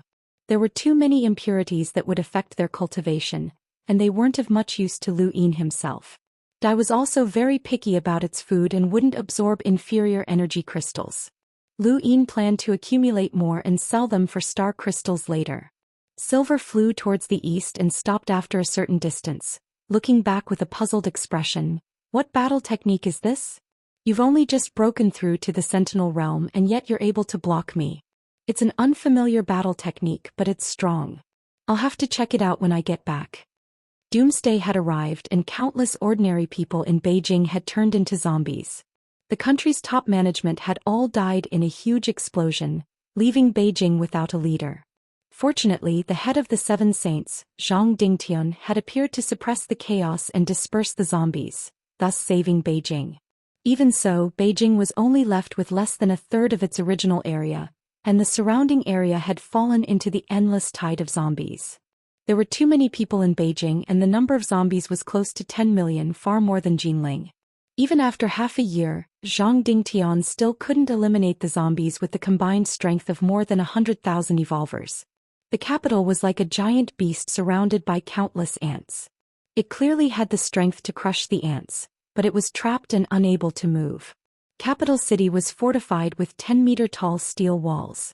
Many evolvers stood on top of the steel walls, looking at the zombies in the distance calmly. The city gates opened from time to time, and the evolvers rushed out in the armored vehicles rented by the army, wanting to collect useful materials outside the city. Not long after, the city gates opened again and an armored vehicle rushed into the city. Didn't that vehicle just leave? A centurion on top of the steel wall asked curiously. Another centurion beside him replied, it's normal, they encountered a powerful mutant beast and lost a few people. The rest came back to regroup. Many survivors had gathered near the steel walls, their clothes tattered and ragged. Most of them were skin and bones from starvation, but the vehicle didn't stop at all and almost hit someone. Inside the vehicle, Paris's eyes lit up. I've only seen such primitive firearms in textbooks. I never thought I'd be able to use one. Interesting. Varen smiled. Bring one back if you like. Behind them, Parley's expression was solemn as he looked into the capital. There was a cold energy emanating from there that made even his heart palpitate. Varen, who's the strongest in the capital? Parley asked. He hadn't cared at first, but now he felt different. Someone called Zhang Dingtian, known as the Frenzied Blade Sage. He's the head of the Seven Saints. Parley's gaze turned solemn. Varen glanced at Parley. Ignore him, the strongest on this planet are only sentinels, barely stronger than some elite students. They're still a far cry from you and me. Parley ignored Varen. He was the only one of the three who could feel that cold energy. It was vague, but it was clearly far away yet close at the same time. The armored vehicle continued its rampage, ignoring the soldiers' warnings as it rushed towards the south of the city where the explosion had occurred. The area had long since been sealed off and there was even a captain guarding it. When the vehicle appeared, it was immediately blocked and Paris excitedly drove her car into it. "How dare you!" an Earth-level captain shouted, leaping high into the air to attack the vehicle. Varen looked up and casually flicked his finger, sending a gust of wind that tore through the captain and sent him crashing to the ground, heavily injured. The surrounding soldiers were shocked. The armored vehicle stopped and Parlai and the other two walked out, looking at the crater filled with red lava that distorted the air above. "This is the place. The explosion caused the planet to evolve, but the corpse is gone," Varen said in a low voice. Parlai fell into deep thought. The crater was filled with lava and even if there were any clues they would be incinerated. There was no way they could get any information from here. "Looks like we can only find the person in charge of the capital, the first of the 7 saints." Varen smiled faintly. "I'll go get him." Just as Parlai was about to speak, his eyes narrowed and he looked up. At the same time Varen and Paris also looked up to see a man standing silently in the sky, staring at them coldly. Parlai's eyes narrowed at the sight, his expression turning solemn. "When did this person appear?" Paris was shocked. The man slowly descended from the sky with a sword in his right hand. The surrounding soldiers saluted in unison. "Greetings, Sage Hua." Parlai and the other two were shocked. "This was Zhang Dingtian?" "Stand down all of you," Zhang Dingtian ordered, and the soldiers immediately retreated in an orderly fashion. Parlai and the other two carefully sized up Zhang Dingtian. His appearance was ordinary, not too strong, and there were no obvious wounds on his body. But there was one thing about him: he gave off a very domineering aura. They didn't know why, but the three of them felt that this person was overbearing. Perhaps it was because of the blade. "You're from outer space?" Zhang Dingtian asked calmly. Varen stepped forward. "That's right, we're from outer space. We have something to ask you." Zhang Dingtian looked past Varen to Parlai. "Leave the capital and you're not allowed to enter." Parlai narrowed his eyes. Varen was furious that Zhang Dingtian was ignoring him. "I have something to ask you, did you not hear me?" Zhang Dingtian glanced at Varen. "Before you leave, as punishment for disrupting the capital, each of you will receive 1 strike from my sword." He didn't wait for the 3 to reply before slashing at Varen. "Beep beep beep beep." Boris' gadget buzzed and her expression changed. "Be careful, Varen. He's a realm breaker." Varen's expression changed. What seemed like an ordinary blade had suddenly turned into something terrifying. Everything in the world seemed to have disappeared, leaving only the blade in his eyes. Varen's pupils shrank as he raised his hand. "Space Render Palm." He roared, causing the air to ripple as a shockwave blasted forward. Zhang Dingtian's attack was blocked by the Space Render Palm, and a powerful burst of pressure spread out in all directions, shattering the earth. Boris' breath caught and she hurriedly retreated. The pressure swept up into the sky, dispersing the clouds and causing the lava in the nearby crater to rise. In the distance, countless soldiers watched in shock. Every time Huaxing made a move, it was always so shocking. Varen clenched his teeth, staring at Zhang Dingtian, who was only a few meters away. How could a mere native be so strong? Realmbreaker. How could there be such a monster among the natives? Behind him, Parlai threw a punch at Zhang Dingtian. Zhang Dingtian's eyes narrowed and the back of his blade slashed at Parlai's fist. An arc of energy blasted out, destroying the ruins in the distance and tearing the earth apart. Varen was the first to be pushed back, spitting out a mouthful of blood. Zhang Dingtian didn't move from his original position, still in the same posture as before. He looked at Boris and slashed again.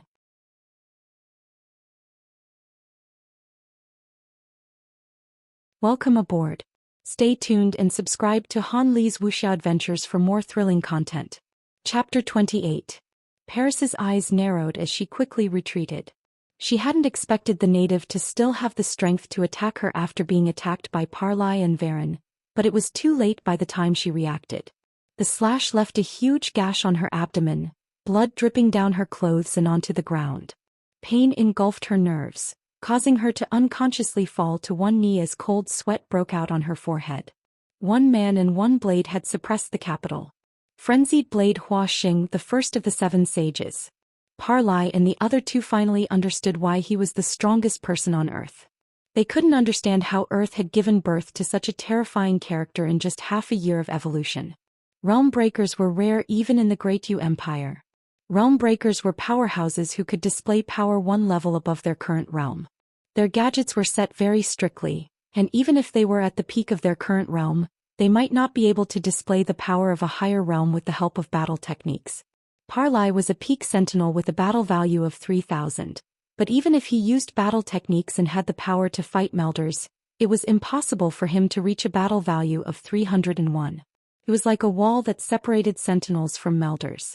There was only one type of person who could shatter this wall, and that was a realm breaker powerhouse. Someone who could display the power of a melder despite being a sentinel was known as a freak. When Zhang Dingtian raised his blade, his power level had dropped to -3,200, which was a melder's power level. "Let's go," Parlai growled, flying out of the capital. Varen and Paris endured their injuries and left at the same time. Zhang Dingtian did not give chase. He calmly watched the trio leave. These three were not weak. Some time ago, alien students had come to Beijing to cause trouble, but none of them had been able to survive a single strike from him. He had already killed 5 students, but these 3 had actually been able to withstand a single strike from him. He had the battle prowess of a supreme saint. This was especially the case for that shorty who was equally matched with his blade, extremely formidable. Huasheng. Armored vehicles appeared one after another, and a beautiful young woman in professional attire walked out of one of the vehicles. She came to Zhang Dingtian's side and asked worriedly. Zhang Dingtian replied calmly, "Pass down my orders, strictly investigate unfamiliar cultivators. Report to me immediately if you see one that looks like a student. Don't take the initiative to attack." "Which group of Starry Sky students did you just fight with?" the woman asked. Zhang Dingtian looked at her. "Don't overthink it. No one is my match." The woman's eyes were filled with reverence as she nodded her head and gave orders to the army. Her actions were swift and decisive. Outside the capital, the 3 of them landed. Paris angrily roared, "A native injured me. He actually injured me. I want him dead. I want him dead. I want him dead immediately." Varen wiped the blood from the corner of his mouth. "I can't believe the natives have realm breakers." Parlai replied in a low voice, "Don't worry about it. Combat statistics are the most unreliable means of detection. Victory or defeat still depends on the person and their battle techniques." Varen frowned as he looked at the capital. "Unreliable? That's right. Generally speaking, the combat value was indeed unreliable. Many experts did not intend to increase their combat value at all. They wholeheartedly focused on their combat skills. This kind of person was quite powerful. However, the combat value for breaking through the current realm was different. The Great Yu Empire had even decreed that realm breakers could directly join the 13 imperial squadrons. That was the highest authority in the empire, and realm breakers were respected as much as talents. He had just experienced the terror of a realm breaker. That native didn't seem to have used any battle techniques. Only a single blade had been enough to overwhelm him. Although Parlai spoke casually, he couldn't hide the envy and jealousy in his voice. He was a peak sentinel with a combat level of 3,000, and had even defeated melders with his battle techniques. But so what?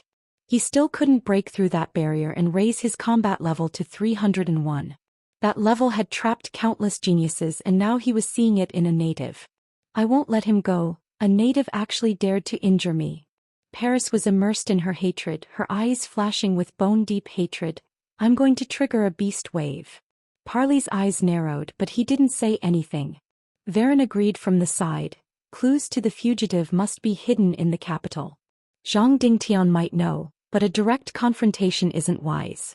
"Paris, immediately trigger a beast wave and keep Zhang Dingtian outside the city.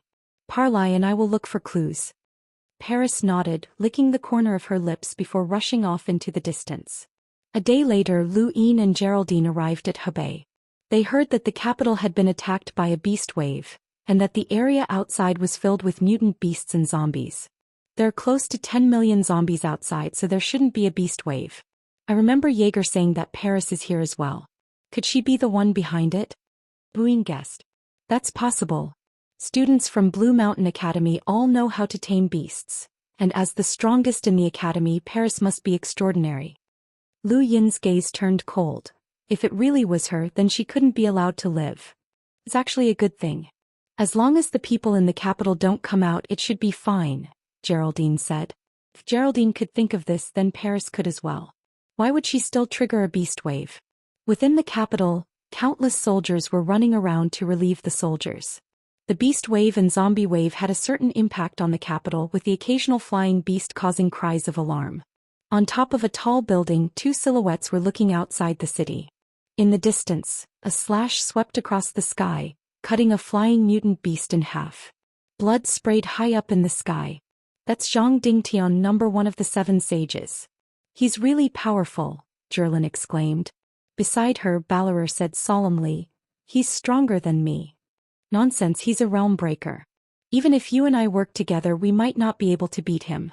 Balor wasn't convinced, clenching his green fists. I don't need to fight him head-on, I can just exhaust him. This beast wave should be caused by that woman, Paris. She's vicious and must have suffered at Zhang Dingtian's hands before. Otherwise she wouldn't be so crazy. She must have paid a heavy price to cause such a large-scale beast wave, Zhurlin muttered. The beast wave attracted Zhang Dingtian, and there's no one in the city.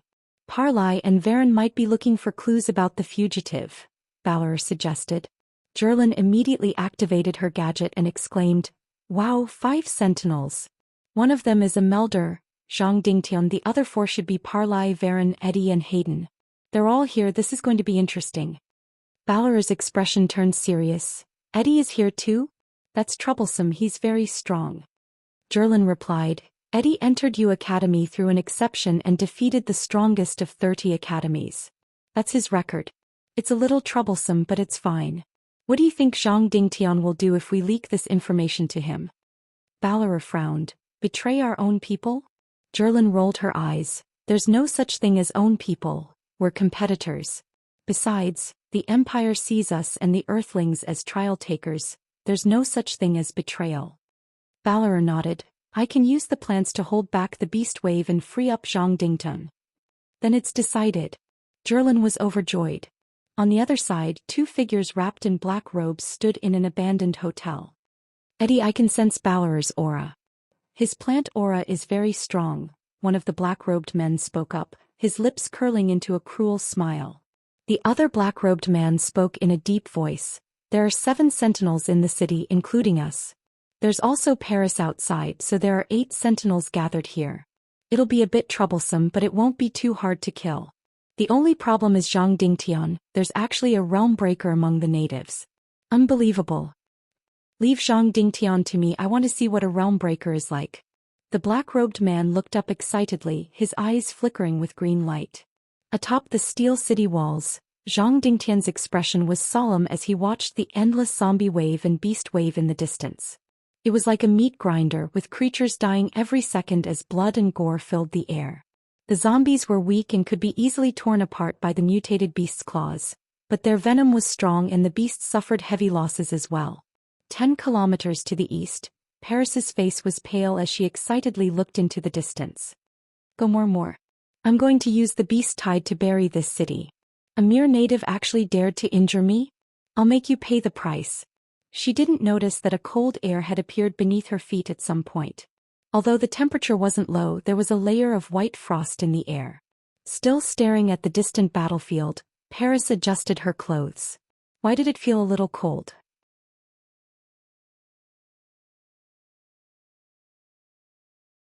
Welcome aboard. Stay tuned and subscribe to Han Li's Wuxia Adventures for more thrilling content. Chapter 29. Inexplicably, Paris felt her heart clench and a chill ran down her spine. She turned around and saw an absolute beauty calmly looking at her. She wore long red boots and a snow-white dress, and her long blue hair reached her waist. Her expression was cold. Who are you? Paris was shocked. Someone had been so close to her, yet she had not noticed. She had been too careless. Was this a side effect of her injuries? The absolute beauty looked at Paris indifferently. Were you the one who caused this beast wave? Paris stared at the woman, jealousy flashing through her eyes. This woman was too beautiful, and of all the people she had seen, only Starsabil could compare to her. Her beauty was pure and untainted. How could someone like her exist? I'll ask you again. Were you the one who caused this beast wave? The absolute beauty asked again. Who are you? Paris asked in a low voice, her gaze wary. The absolute beauty looked at Paris. I'm Bai Shui. One of the 7 sages, the water sage Bai Shui? Paris was shocked. Bai Shui's gaze swept past Paris and landed on the blood-red battlefield. Her gaze was cold. What are you trying to do by causing this beast wave? Paris sneered. A mere native has no right to speak to me. Wait until I catch you and tear your face apart. She then reached out to grab Bai Shui, and a beast's roar could be heard from her palm. Bai Shui retreated as layers of ice appeared in front of her, but they were easily shattered by Paris. You want to stop me with the ice from a mere plant? Natives will always be natives. Bai Shui stopped and raised her palm to slap Paris. Paris sneered. You're courting death. Her palm collided with Bai Shui's and a cold aura swept out in all directions, freezing the ground as Bai Shui's ice extended towards Paris. Paris did not care. Although her injuries had not healed, she did not care about Bai Shui at all. I've already said that the ice from a plant is useless, Paris growled. The ice shattered and even Bai Shui's sleeve was shattered. A few icy blades of grass fell to the ground, and they were exactly the same as the ones that had been on Zhao Yu's body. It was precisely these blades of grass that allowed Zhao Yu to use her glacial palm, which had the same effect as the fire crystals. Paris looked at Bai Shui arrogantly, wanting to see the latter's expression of despair. However, in the next moment, extreme coldness enveloped the surroundings. The ground was instantly frozen and a layer of white ice suddenly appeared all around, freezing the air. Paris's pupils shrank rapidly and all the blood drained from her face. Impossible. This is an innate gift of ice. You have an innate gift? White Snow's gaze didn't change. Boundless coldness once again enveloped Paris, instantly freezing her right arm. Paris screamed and tried to retreat, but it was too late. In less than 2 seconds her whole body was frozen and then shattered. The most powerful person in Blue Mountain Academy was dead. Following Paris's death, the beast horde on the bloody battlefield regained consciousness, and many of them began to retreat. Bai Shui heaved a sigh of relief. This woman was very strong. If it weren't for her injuries, she might have been able to break free. She had underestimated herself too much. But even so, she still managed to force out her innate talent of ice. Within the city, Varen and Parlai searched Zhang Dingtian's residence as well as his former office, but found nothing. Lu Yin and Geraldine arrived outside the capital, passing through the battlefield and entering the city. At this moment the atmosphere in Beijing was solemn, but it was not chaotic. Although the survivors were terrified, they still maintained their confidence in the Chinese camp. No matter how prosperous a city was during peaceful times, it was the same after the apocalypse. Bridges were broken, buildings were abandoned, and houses had collapsed. It was already good enough to have a place to stay. Lu Yin found a map of the capital and brought Geraldine directly to Zhang Dingtian's residence. He had the same idea as Varen and Parlai. If there was anyone in the capital who knew the whereabouts of the corpse, it was most likely Zhang Dingtian. Atop the steel walls, Zhang Dingtian's gaze was fixed on the white rising into the sky. It was the cold air of Bai Shui. Hua Xing, look, someone cried out. Everyone looked into the distance at the battlefield where countless mutant beasts and zombies clashed, dyeing the earth red. But at this moment, a flash of white suddenly appeared and froze the ground. A beautiful woman slowly walked across the battlefield, freezing everything in her path, be it mutant beasts or zombies. It's the Luo sage Bai Shui. The 7 sages were the protectors of the apocalypse, and white snow was the symbol of the 7 sages. She was the only female among the 7 sages and at the same time the most beautiful woman in China. Her appearance caused countless evolvers to become excited. Beauty was a kind of power that could stimulate one's potential and make them ignore physical pain and suffering. Bai Shui undoubtedly possessed this power. When she appeared on the walls, everyone in the Chinese camp roared, causing the countless mutant beasts on the battlefield to tremble in fear. Zhang Dingtian calmly looked at the battlefield, gripping his sword tightly. Bai Shui walked over to his side. I've dealt with the ones who started the beast wave. They were alien students. Thank you, Zhang Dingtian replied. You're too merciful. Even if you didn't kill them, you should have at least captured them. These people don't even see us as humans. I killed 5 of them, Zhang Dingtian replied in a low voice. These few will be difficult. Bai Shui was shocked. Difficult? Even you can't kill them? Zhang Dingtian looked at her. The 7 sages are divided into 3 upper sages and 4 lower sages, so the alien students are naturally divided as well. The one you just killed isn't simple, is it? Bai Shui fell silent. That woman had forced her to use her innate gift, something that even the lower sages couldn't do. She had the power to fight the upper sages. You said, several. So that means there's more than one alien student? What about the others? Bai Shui suddenly asked. Zhang Dingtian's eyes narrowed. I don't know. Bai Shui took out the gadget she had snatched and tapped on it a few times, the screen beeping loudly. 8. There are 8 realm of sky powerhouses in the city. Zhang Dingtian's eyes went wide with rage. 8 realm of sky powerhouses were enough to destroy the entire capital. They're courting death. Elsewhere, Geraldine and Lu Yin were only a few kilometers away from Zhang Dingtian's residence when she suddenly stopped and looked ahead in shock. He followed her gaze and saw 2 men, one tall and one short. They were too conspicuous, and few survivors could wear such clean clothing. Most importantly, the short man had a very strange appearance, about a meter tall with a stocky build that would be easily recognizable on the streets. The 2 were Varen and Parlai. They had just left Zhang Dingtian's residence with nothing to show for it and were about to head elsewhere when they bumped into Lu Yin and Geraldine. Varen and Parlai were conspicuous, but Lu Yin and Parlai weren't bad either, especially Geraldine. After the apocalypse, many women couldn't guarantee their survival, let alone their appearance. She was so beautiful that she seemed to glow in the crowd, and Varen immediately recognized her. Varen, she exclaimed, subconsciously moving closer to Lu Yin. Lu Yin's eyes narrowed. Varen? He'd heard the name several times before. It was the strongest student in the first military academy, an elite qualified to complete a mission. What a coincidence. Varen looked at her in surprise. The capital was a place one had to pass through in order to complete a mission. Was she here to complete it as well? Varen couldn't help but laugh, looking at Lu Yin with contempt. Through his star energy he could tell that Lu Yin had just broken through a piece of trash. You know him? Parlai asked. Same academy, Varen answered. Take him with you, we're short on manpower. Varen nodded and turned to Geraldine. Come, follow us. Fear flashed through Geraldine's eyes as she looked at Lu Yin. The trial was open to everyone, and anyone who wasn't a friend was an enemy, even if they were from the same academy. Although Lu Yin had controlled her, he hadn't threatened her life, but Varen was different. Someone from the heavens was even more ruthless. I told you to come here, didn't you hear me? Varen shouted, attracting quite a bit of attention. Parlai frowned. Lower your voice. Varen glared at Geraldine, his gaze icy. Lu Yin took a few steps forward and looked at Varen.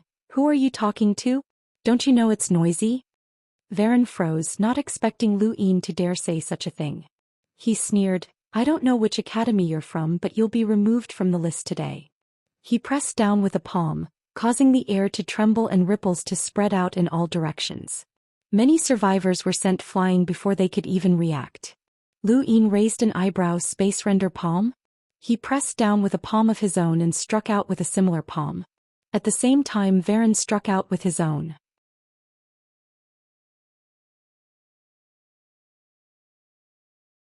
Welcome aboard. Stay tuned and subscribe to Han Li's Wuxia Adventures for more thrilling content. Chapter 30. The 2 identical attacks collided in mid-air, and everyone heard a loud boom. The air scattered and countless strong winds smashed through the walls and even crushed the bridges. The ground where the collision occurred cracked, and the airflow swept up and then scattered in all directions 100 meters in the air. Varen stared at Lu Yin in shock. You can use the space render palm? He had heard from Geraldine that Varen could use the space render palm, but that didn't surprise him. What surprised him was that Varen's space render palm seemed a little weak. Varen's right hand was trembling, the result of forcefully using it. Parlai stared at Lu Yin in shock as well. The space render palm wasn't something just anyone could use, and this person wasn't any weaker than Varen. At the same time Zhang Dingtian and Bai Shui looked towards the city from atop the steel walls and leapt up, their eyes cold. Killing intent filled Bai Shui's eyes. A realm of sky powerhouse could cause a huge disaster in the city. These students didn't care about the lives of the Earthlings and had to be killed. Within the city Geraldine cried out, Zhang Dingtian's here and there's a sentinel beside him.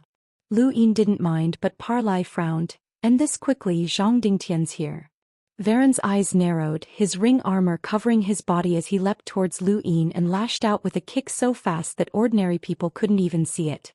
Lu Yin raised his leg and kicked Varen's calf, causing the ground to crack and a shockwave to spread out. Varen growled as star energy erupted from his body and crushed towards Lu Yin, causing the earth to tremble. He wanted to use pure star energy to determine victory. He definitely didn't have as much star energy as Varen, but his rate of star energy absorption was twice that of Varen's, so he wasn't afraid of running out of star energy. Geraldine quickly retreated, not wanting to take the brunt of this attack.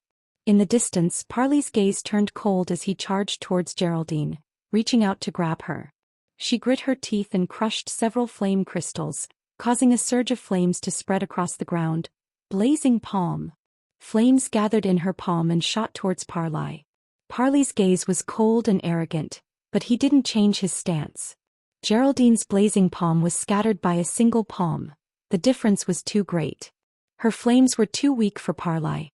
He punched out with his right palm, causing a visible shockwave to blast towards Parley. Parley turned around and punched out, shattering the space render palm. Varen, go.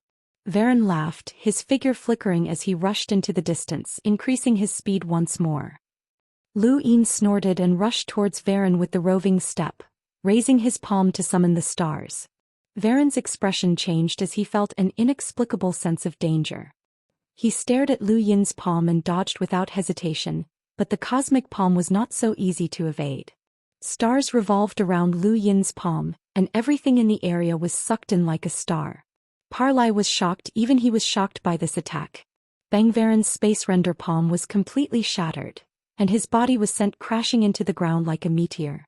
The broken bridge was smashed into smithereens, leaving a huge crater where he spat out a mouthful of blood as he stared at Lu Yin in disbelief. He hadn't expected to be injured by a single palm strike. It had been so powerful that even his ring armor had been shattered. Varen was the strongest in the academy, but he'd been injured by a single palm strike. How dare you fight in the city? You're all courting death. A loud roar came from the distance, followed by a sharp slash aimed at Parley. Parley shook off Geraldine and dodged as well. The slash cut through the ground, creating countless gusts of wind. Parley immediately donned his ring armor and looked at Zhang Dingtian solemnly. High up in the sky, Zhang Dingtian scanned the area below, his gaze going past Parley and Geraldine to find Lu Yin standing on the ground and the injured Varen lying in the crater. His heart sank. He'd fought both Parley and Varen before and both of them were very strong. Now that one of them was heavily injured and a stranger had appeared, it was clear that this person was the one who'd injured Varen. This was troublesome. Even Zhang Dingtian had the same thought. More importantly, there were only 4 realm of sky powerhouses who hadn't shown themselves yet. Cough. Varen clutched his body and walked out of the crater, looking at Lu Yin fearfully as he walked to Parley's side. The situation isn't good. Parley narrowed his eyes and took a deep breath, calming himself down. Not necessarily. It's a 3-way battle, think of a way to escape. He charged at Geraldine before anyone could react, tossing her towards Zhang Dingtian. Zhang Dingtian instinctively raised his sword, causing Geraldine to go pale. Lu Yin leapt into the air, pushing Geraldine aside as he met Zhang Dingtian's attack head-on. The space render palm vibrated as they collided in midair, causing the air to distort. Lu Yin was forced to descend to the ground, his feet digging deep into the ground. This was Zhang Dingtian's strength. Parley left immediately after tossing Geraldine aside, and so did Varen. Zhang Dingtian was already hard enough to deal with, and now there was an unknown enemy. While they were conceited, they weren't fools. However, they weren't stupid, and neither was Zhang Dingtian. After stabbing Geraldine, he didn't hesitate to stab Parley. There was almost no time between the 2 attacks, and Parley had barely taken a few steps when he was attacked. He hurriedly dodged with an ugly expression. We don't want to fight, let us go. Zhang Dingtian charged at Parley. Don't even think about leaving. He raised his sword and slashed down, angering Parley. Heavy punch, he growled, clenching his right fist and punching out. Boom. The ground trembled as heavy punch was Parley's battle technique. He'd thought it would be enough to injure Zhang Dingtian, but the result was shocking. Zhang Dingtian wasn't injured at all, and instead pressed forward with even greater ferocity, forcing Parlai into the ground. Shockwaves swept out in all directions like a tsunami, destroying everything within a kilometer. Varen had no choice but to attack, sending a space render palm at Zhang Dingtian. Zhang Dingtian slashed at Parlai with his saber, tearing the palm apart. He was fighting two people by himself. Lu Yin was about to attack Varen when ice appeared beneath his feet, freezing Geraldine's legs. Bai Shui walked out from behind her, staring coldly at him. "Don't act rashly." Lu Yin's eyes flashed with amazement. He couldn't believe that such a beautiful woman existed. "You're the Luo sage?" he guessed. Bai Shui snorted. "Looks like you extraterrestrials have done your homework. Zhou Xian told me. He said that your beauty is recognizable at first glance. You touched Zhou Xian." Bai Shui's gaze frosted over. Just as Lu Yin was about to explain, Zhang Dingtian tried to pull him into the fray as well. He dodged, only to see Bai Shui freeze Geraldine from the corner of his eye. He frowned and moved to Geraldine's side. He grabbed Bai Shui's hand, which was slippery and cold to the touch. "You want to kill her? So what?" Bai Shui snorted, a chilling aura emanating from her body. Lu Yin's expression changed. "Innate gift, you have an innate gift of ice." Bai Shui didn't speak, but her hand froze and spread to his arm. She wanted to freeze both Lu Yin and Geraldine as well. His eyes grew cold and his frozen palm erupted with star energy. Stars could vaguely be seen revolving around his palm, and the cosmic palm shattered the solid ice. Lu Yin used a bit of force to push Bai Shui away and send her flying back more than 10 meters. Bai Shui's arm hurt, but she was shocked. This was the first time someone had shattered her ice so easily. Zhang Dingtian abandoned Parlai and Varen when he saw Bai Shui being pushed back and slashed at Lu Yin. Lu Yin grew impatient and dodged the attack, tossing Zhou Xian's ID to him. "I'm Zhou Xian's friend, not an alien." "You're from Earth?" Zhang Dingtian caught the ID with surprise. Lu Yin nodded, but his expression changed as he glanced around. "Not good, they're trying to escape." After them, he used roving step to chase after Varen, who was closest to him. Zhang Dingtian didn't have time to think and slashed at Parlai. Zhang Dingtian seemed to be the strongest of them all. Even Parlai was at a disadvantage. Although Lu Yin's serious palm was powerful, it still hadn't allowed him to break through to the Melder realm. His power level was still too low at a little over 1,000, and Sirius Palm only had 2 stars. If it had 3, he might have been able to break through. Varen wasn't Lu Yin's match in the first place, and he was heavily injured in the fight with Zhang Dingtian. Parlai had also been defeated by Zhang Dingtian's relentless attacks, falling to the ground with a slash to the chest.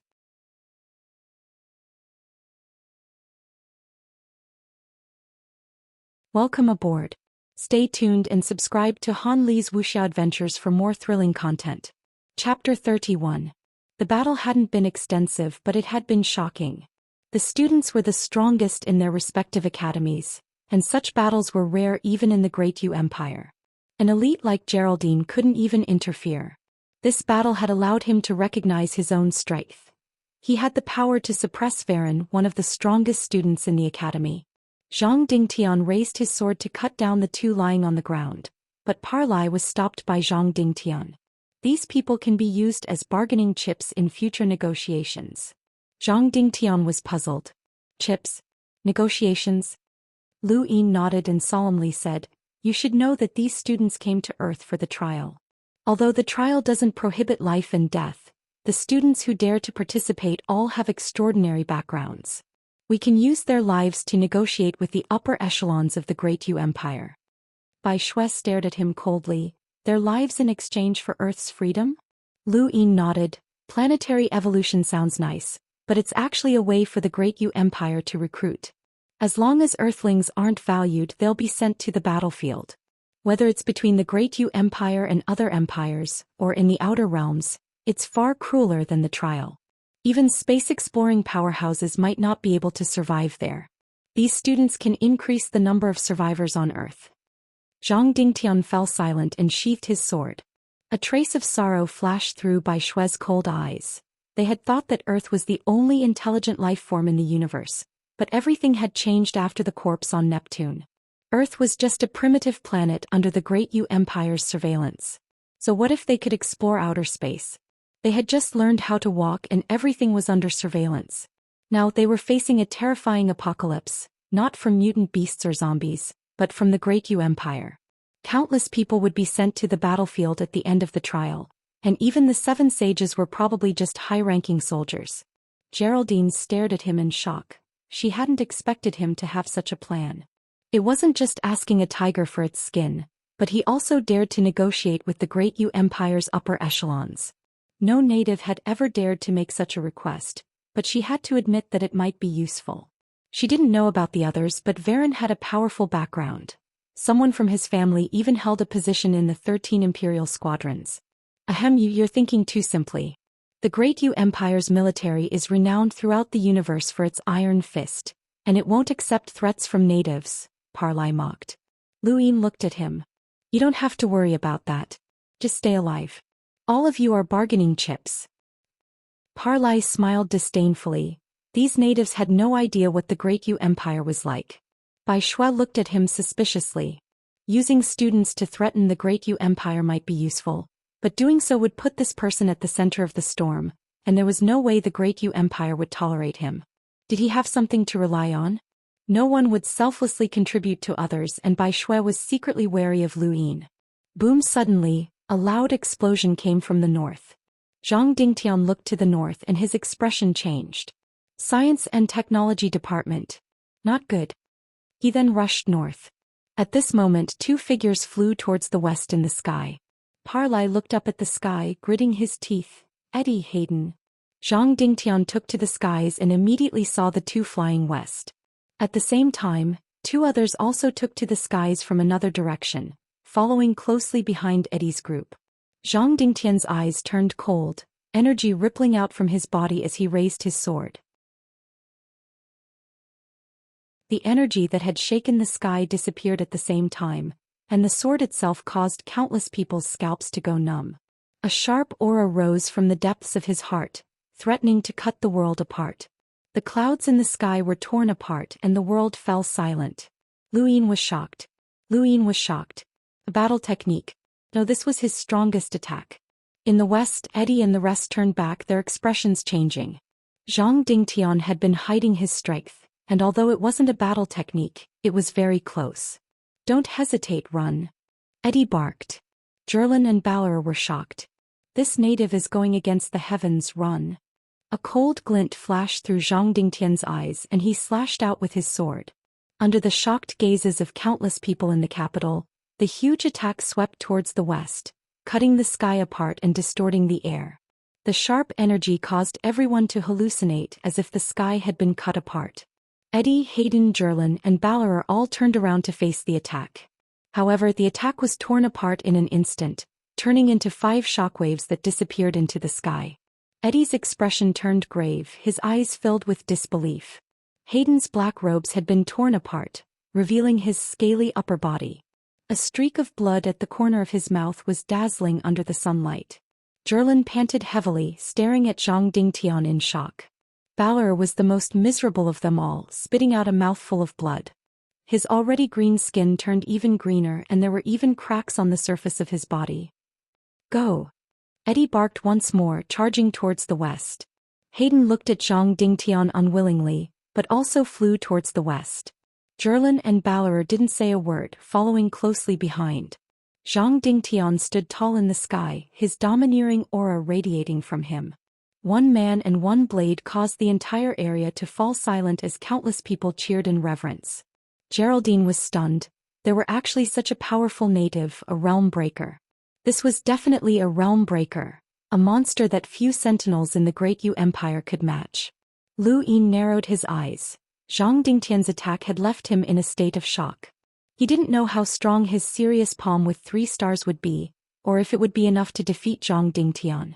Bai Shui exhaled and smiled, as expected of the leader of the 7 sages. Parlai and Varen were stunned.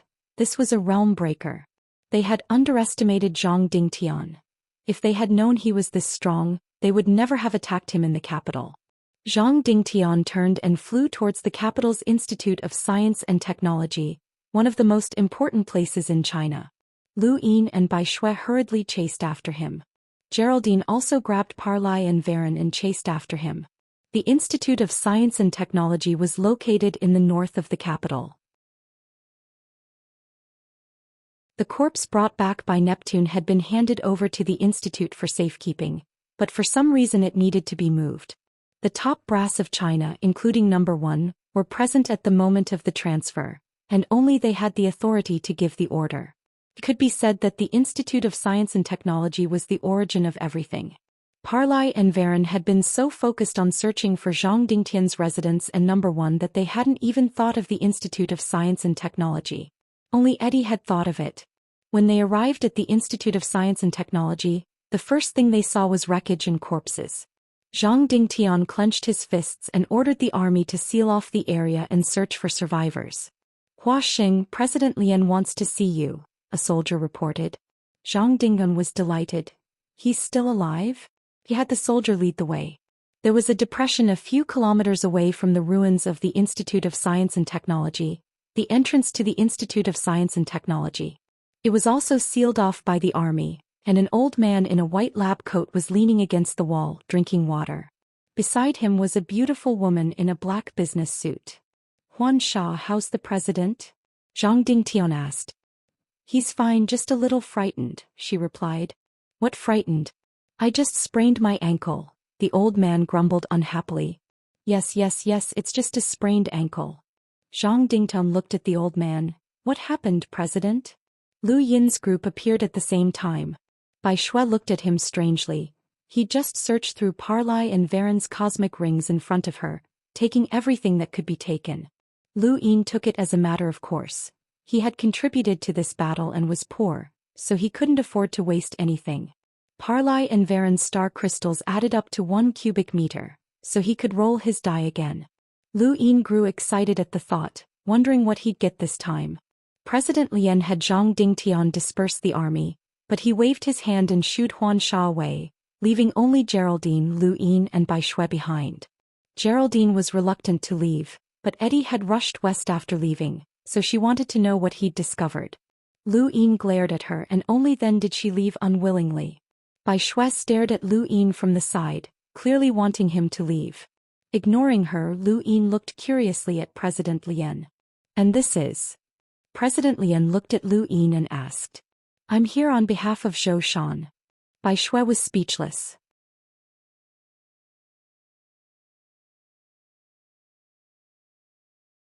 Welcome aboard. Stay tuned and subscribe to Han Li's Wuxia Adventures for more thrilling content. Chapter 32. Zhang Dingtian was taken aback as well. He's Zhou Xian's friend and also in the realm of sky. President Lian was shocked. Realm of sky? Earthling? Lu Yin nodded. President Lian was even more shocked. I didn't expect anyone to reach the realm of sky outside of the 7 of you and the Indian monk. How did you do it, kid? Innate gift, Lu Yin replied indifferently. President Lian accepted it.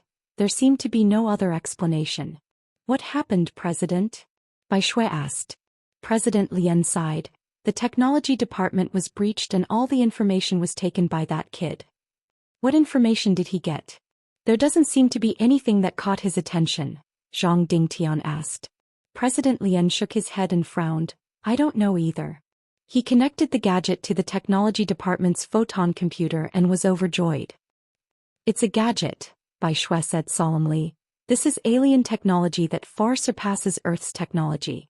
Perhaps he was able to identify information that the technology department couldn't. No wonder he wanted to destroy it. He didn't want us to know. No, I was the one who destroyed it, President Lian said. Everyone was shocked. President Lian smiled wryly. That person killed all the researchers and searched for the photon computer. I had to destroy the technology department or the underground would have been exposed. That was the only way to contact you. Lu Yin admired the old man's courage. He wasn't even afraid of burying himself. Zhang Dingtian frowned. The technology department was destroyed and all the information was burned. We can't find them even if we want to take revenge. President Lian shook his head. Who said the information was gone? If the Institute of Science and Technology is destroyed, then there's no more information. What's the point of being the Institute of Science and Technology's director? As he spoke, Zhang Dingtian and the others watched as he opened up an underground portal. The Institute of Science and Technology's information is all backed up underground. You should have extraterrestrial technology, right? Zhang Dingtian, Bai Shui and Lu Yin immediately went down. It didn't take long for them to see a screen on their gadgets, their faces filled with shock. The screen was showing the explosion from half a year ago. On the screen of the Science and Technology Department, there was nothing special about the explosion. Everything was destroyed. However, under the analysis of the gadget, a black shadow rushed towards the west and disappeared in the blink of an eye. Other than the gadget, Earth's technology could not analyze this scene at all because the black shadow was too fast. Zhang Dingtian and the other two looked solemn. President Lian was shocked. What is this black shadow? Humans? Half a year ago, the 7 sages hadn't even reached the realm of sky yet. If I'm not wrong, then it should be that corpse. That's the only possible explanation for this. President Lian was shocked. Are you saying that it's not a corpse? That person isn't dead? Lu Yin nodded. Using energy to cover the body and stop all of the body's functions from functioning. It's no different from being dead, so it's normal for Earth's technology to not be able to tell. It looks like I'm right. This corpse is the fugitive from the student trial mission. Everyone was silent as they stared at the screen. Lu Yin looked at President Lian. Excuse me, but why did you move that corpse? Zhou Xian told me that he can't control anything. President Lian glanced at Zhang Dingtian and Bai Shui. We analyzed that there was a strange substance in the corpse that would cause unimaginable consequences if it were to explode. We couldn't control it, so we had to move it. Back then, Number 1 was worried that there would be an explosion during the transfer, so he spread the 7 of us out as a precaution. Who would have thought that it would come true and the apocalypse would come? Luckily, the 7 of us were in charge of one area, so we were able to protect the survivors, White Snow said. Lu Yin sighed. Number 1 is truly a noble person. If he had let the 7 of you protect him, he might not have died. President Lian sighed. There's nothing we can do, no one expected this. Now it seems that the culprit is that corpse. He was the one who caused the explosion and brought about the apocalypse. Lu Yin frowned, feeling that something wasn't right. Why would that corpse want to bring about the apocalypse? The apocalypse was an evolution for Earth. Wasn't he afraid that it would attract the attention of the Great Yu Empire? When we were researching the corpse, we planted a nano-tracker in his skin. Let me see if I can find any information about his location, Dean Lian said as he fiddled with his optical computer. After a while, he opened the world map and said in surprise, I found it. The last place where the tracking signal disappeared is here. Everyone looked over. Europe, the Mediterranean Sea. That's where the student is heading, Zhang Dingtian said. Should we go? Bai Shui asked. Zhang Dingtian stared at the screen. No. Lu Yin replied, that corpse used to be an explorer. Even if he's on the verge of death, he should still be able to survive. It's too dangerous for us to go. Don't worry, he'll definitely come back if those students don't catch him. Lu Yin looked at President Lian in confusion. His things are in the technology department, he won't give them up. What things? Lu Yin asked. When the corpse had been brought back to Earth, no one knew what else had been brought back, only that it had been a warblade. President Lian was about to speak, but Bai Shui stopped him. This is a national secret, it can't be revealed. Lu Yin was amused. The apocalypse is here and the highest authority in the country is the 7 sages. What secrets are there? Bai Shui stared at Lu Yin. We don't know much about you, who knows if you're an alien student? Zhou Xian can vouch for me. I was in the camp before the students arrived. Lu Yin frowned. Bai Shui's lips curled up beautifully. I remember those students saying that Earth was under the Great Yu Empire's surveillance, so it's not impossible for them to have entered before us. You're twisting words and forcing logic. Lu Yin was annoyed. This woman was always going against him. He'd even heard that she had an affair with Lu Xiaoge. I'm just speaking the truth, Bai Shui replied. I have to tell you that those students were only the first batch. The second batch will arrive soon, and there will definitely be enemies that you can't handle. I can help you, so don't be ungrateful. Bai Shui snorted. If you're from Earth, then you should help us. Otherwise you're a traitor. If you're not, then there's no point in us begging you. Lu Yin felt his teeth ache. This woman's analysis was quite reasonable. Zhang Dingtian looked at Lu Yin. Your identity is unknown, and Zhou Xian can only speak for himself. If you want to know any secrets, then you'll need a vote from the 7 sages. Lu Yin waved his hand. Forget it, communication has been cut off. How can I vote? Besides, this woman's appeal isn't bad, so I'll be the one at a disadvantage. Zhang Dingtian stared at Lu Yin's back, deep in thought. Bai Shui commented, this person is very strong. I don't understand how someone else, other than the 7 of us and the few foreigners who accepted the inheritance, could break through to the realm of sky. It's not impossible. The Indian monk was the first to break through without accepting the inheritance. He's only the second. Bai Shui nodded. She wasn't targeting Lu Yin, but she did find him suspicious. His strength was a little strange and he was also a little greedy.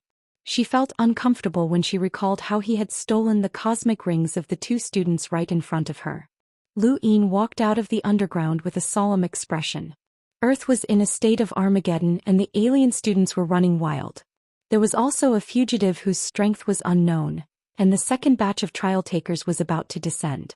Earth was becoming more and more lively, and his own strength was growing a little too slowly. The Great Yu Empire was just one empire in the Frostwave Weave, and there were many other weaves in the Outerverse that gave birth to countless geniuses. He couldn't even deal with students from the Great Yu Empire's ordinary academies, let alone the 13 Imperial squadrons. He had to speed up. Geraldine, come here, Lu Yin shouted. Geraldine walked over from a distance. What is it? Release the news that the fugitive is in the Mediterranean of Europe. Geraldine was shocked. Really? Lu Yin nodded. Go. She frowned. If you know, then why don't you go yourself? Just do it, why ask so many questions? Lu Yin said impatiently. Frustrated, Geraldine activated her gadget and sent a message to the astral network.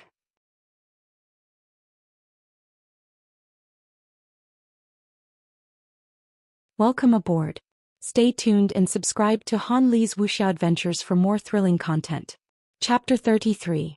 The most important thing right now was the star crystals, followed by the fugitive. He had Terrence's formcast model, which could allow him to remodel his body a 3rd time and reach the Melder realm, but anything beyond that would be troublesome. A normal formcast model could only remodel his body 3 times, and only a stronger one could remodel his body a 4th time. Even Varen and Parlai didn't have such models, so he had to find someone stronger. The fugitive was his only hope on Earth. Although the fugitive might be strong, Lu Yin wasn't sure what the other 4 students were capable of. He might as well muddy the waters and draw all the students to him. The more chaotic it was, the better it would be for the fugitive.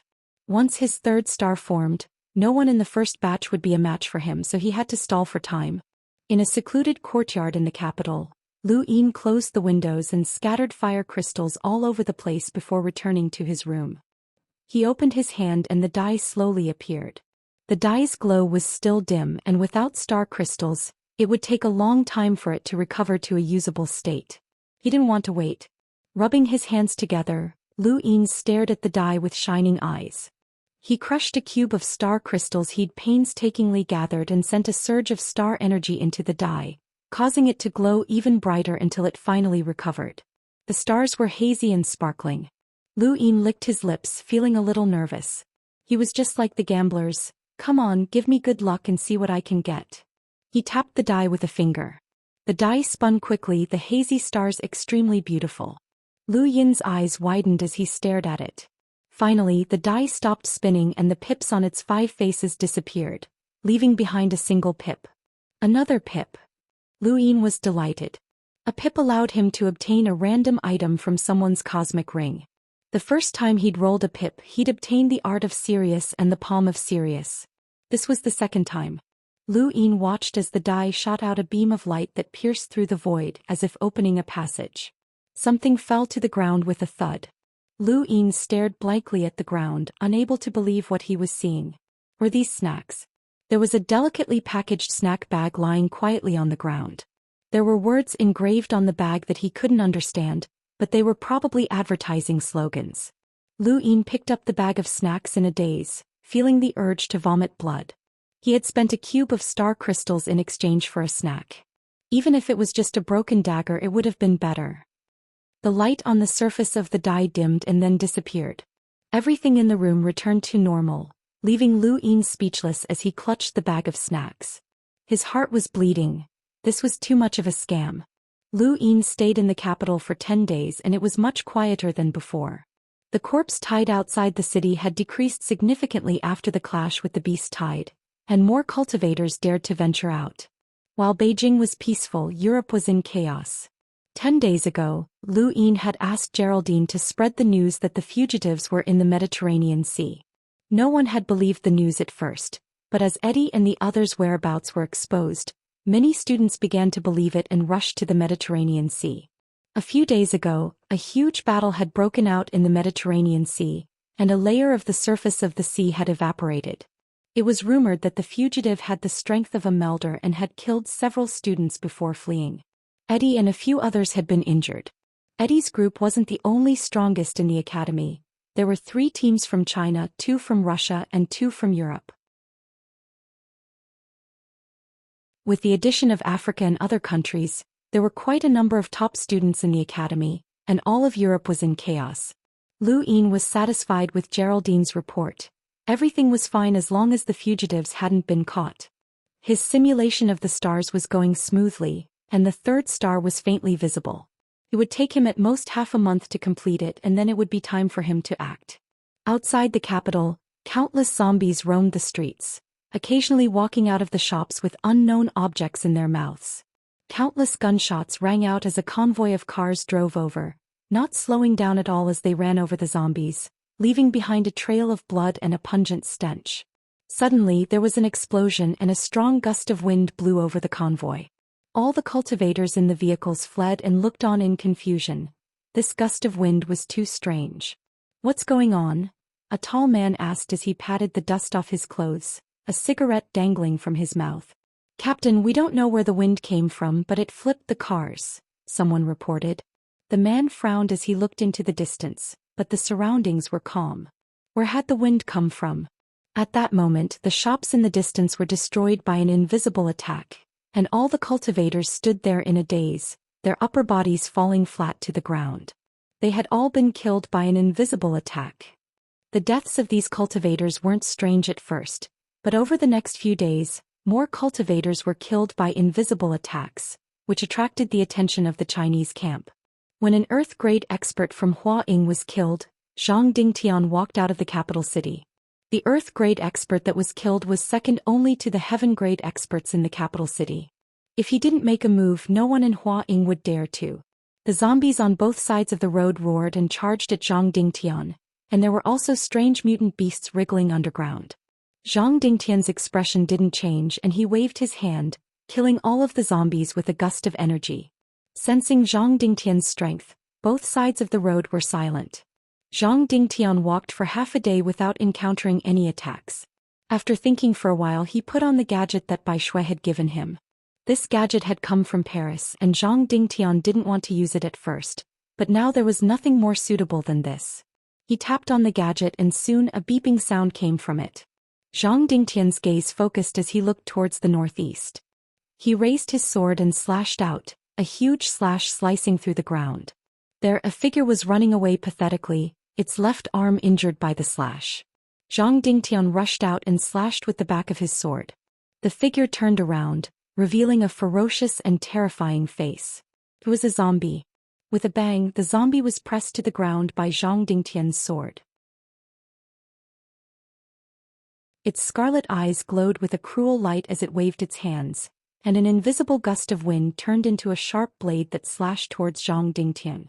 Zhang Dingtian casually slapped the gust of wind away, then flipped his sword over and swept past the zombie's head. Zhang Dingtian frowned as he looked at the zombie, a strange expression on his face. From what he knew, zombies were just failed products of human evolution and they shouldn't be so powerful.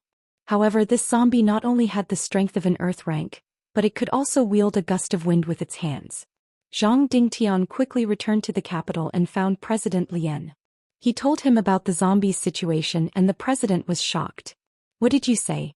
Zombies have the strength of an earth rank? They can even wield a gust of wind? Impossible, they're just failed products of human evolution." Zhang Dingtian said in a low voice, "That's the truth." President Lian muttered to himself, his gaze solemn. There were far more zombies on Earth than there were survivors, and if zombies could really evolve, then it would be troublesome. Not only would humans have to face powerful mutant beasts, but they would also have to face zombies. More importantly, the ability to wield a gust of wind wasn't something that could be achieved through evolution. There were only 2 people known to be able to use supernatural abilities, and even Zhang Dingtian didn't have any. How could a zombie have such power? If one appears, then there will be a second. Isn't Lu Yin from Nanjing? Ask him if he has encountered this type of zombie before, said Dean Lian. Zhang Dingtian immediately ordered someone to summon Lu Yin and Bai Shui. Lu Yin's expression changed when he heard that Zhang Dingtian had encountered a zombie king. You know about it? Zhang Dingtian stared at him. Lu Yin nodded and told him about the long-haired zombie king. He had guessed that the capital would know about it, but he hadn't expected them to only encounter it now. Bai Shui was in disbelief. Eating natural energy crystals can produce supernatural abilities? How is that possible? Even humans can't do that. Lu Yin replied in a low voice, "That's what I saw, there's no need to lie to you." President Lian looked at the 3 with a serious expression. We've always thought that zombies were the product of failed evolution, but reality has proven that most zombies are like that. They can only wander around with weak combat power and can only pose a threat to ordinary people. But if we think about it from another perspective, wouldn't it make sense if zombies weren't failures and instead evolved on another path? Zhang Dingtian's expression changed. Humans can absorb energy crystals from mutant beasts to become stronger, and zombies can do the same. They can even absorb supernatural energy crystals to become stronger. President Lian solemnly said, "No one has ever seen a zombie swallow an energy crystal. A mutant beast can easily tear apart many zombies, and even if it's heavily injured, it can still easily escape. Therefore, zombies can't obtain energy crystals, and no one would be willing to give their hard-earned energy crystals to a zombie. This possibility has been ruled out from the start, but it's undeniable that some lucky zombies can obtain energy crystals. If such a possibility exists, then Earth will change greatly."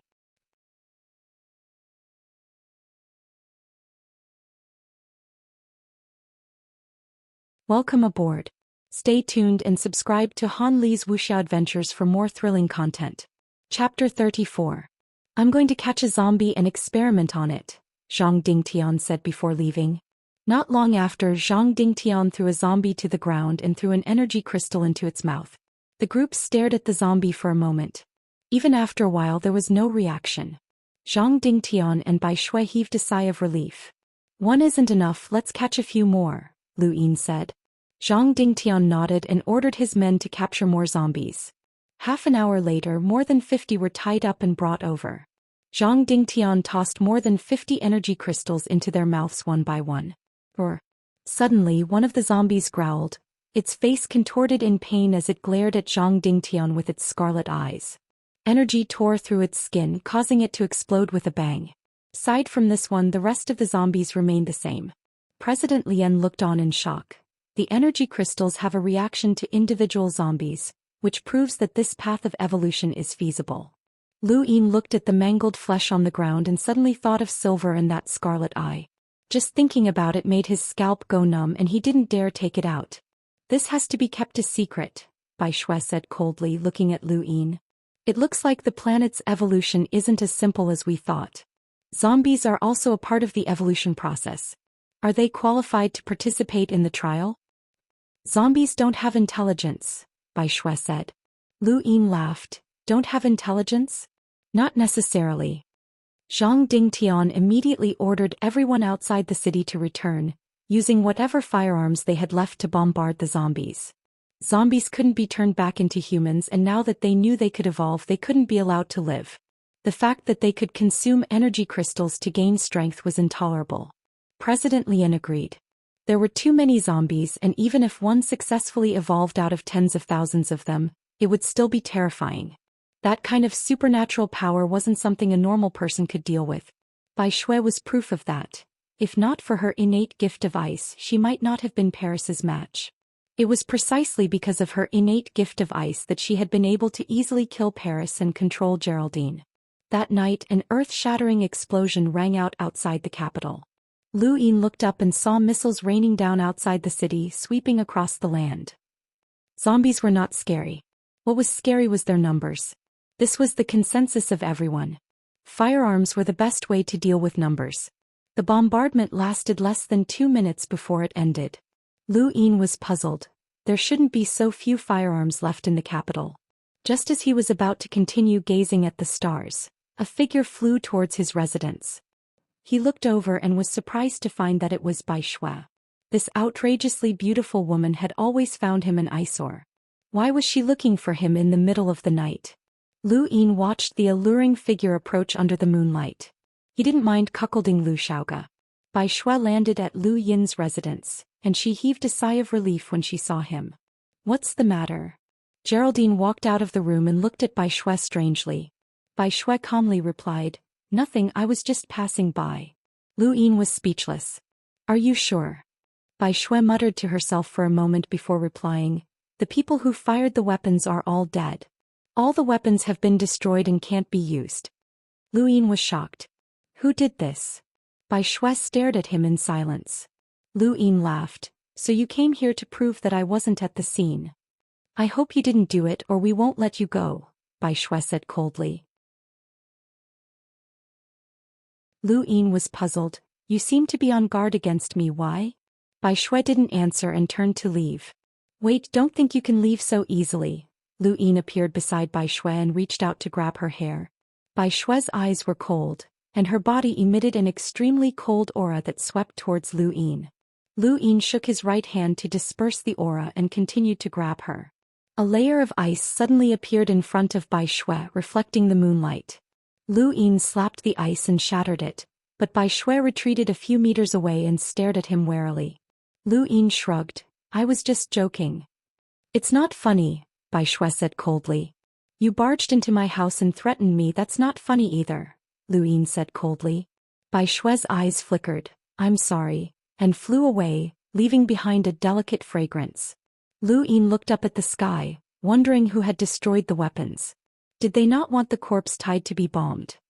Geraldine sighed as she watched Bai Shui's departing figure. "I'm stunned every time I see her. No wonder Zhou Xian called her the goddess of Luo River. In terms of looks alone, she's comparable to Star Sibyl." Star Sibyl? Lu Yin was puzzled.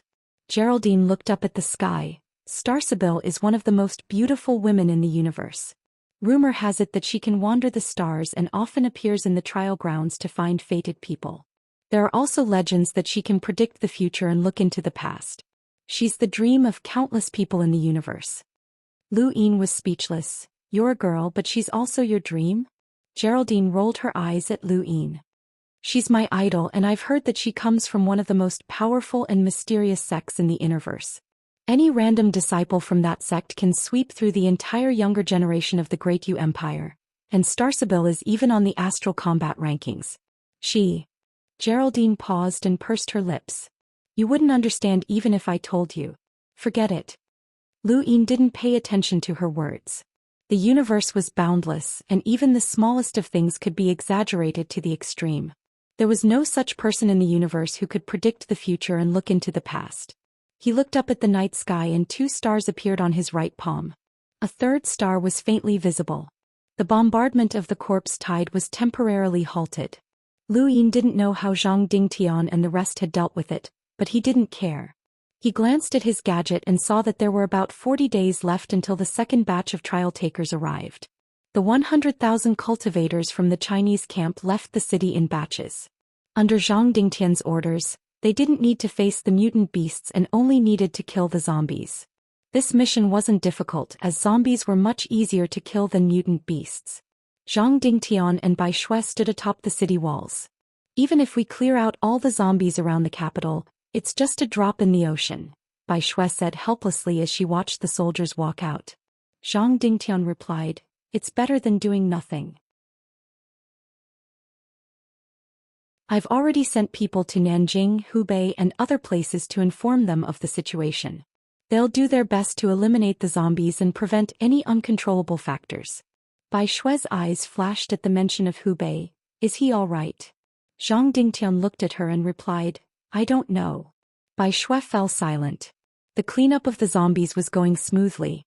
The 100,000 cultivators from the Chinese camp were able to kill nearly 2 million zombies a day, and in just a few days, the area outside the capital had become much emptier.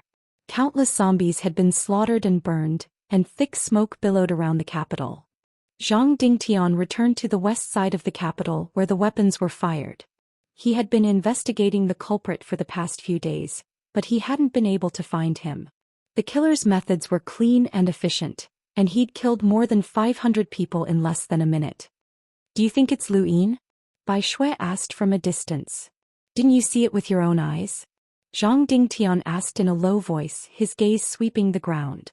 Bai Shui pursed her lips. "It's best to contact Nanjing as soon as possible. His identity is mysterious and I have a feeling he's an alien student." Zhang Dingtian looked at her. "So what if he is? This world can differentiate between friend and foe, and there's no need to differentiate between races. Earth doesn't have the right to differentiate between races." Bai Shui's gaze dimmed, but she didn't say anything. Zhang Dingtian turned around and walked inside, but as soon as he opened the door, a flash of white light streaked towards his neck. His eyes narrowed and he dodged in the nick of time. Even so, a gash still appeared on his neck. Under the white light, the silver-haired man's lips curled into a sinister smile. The butterfly knife stabbed towards Zhang Dingtian once more, but he pulled out his sword and blocked it. The butterfly knife avoided the long saber in a strange arc and approached Zhang Dingtian's eyes. This knife was meant to cripple Zhang Dingtian's eyes. Just as Butterfly was about to open his eyes. As the knife approached, Zhang Dingtian didn't close his eyes. Instead he faced it head-on, his energy erupting from his body. The butterfly knife was delayed for a moment, but Zhang Dingtian's sword slashed horizontally, a huge sword chi visible to the naked eye that split the camp in half and even split the ground. "Looks like I'll get double the monthly votes this month. Thanks for the support."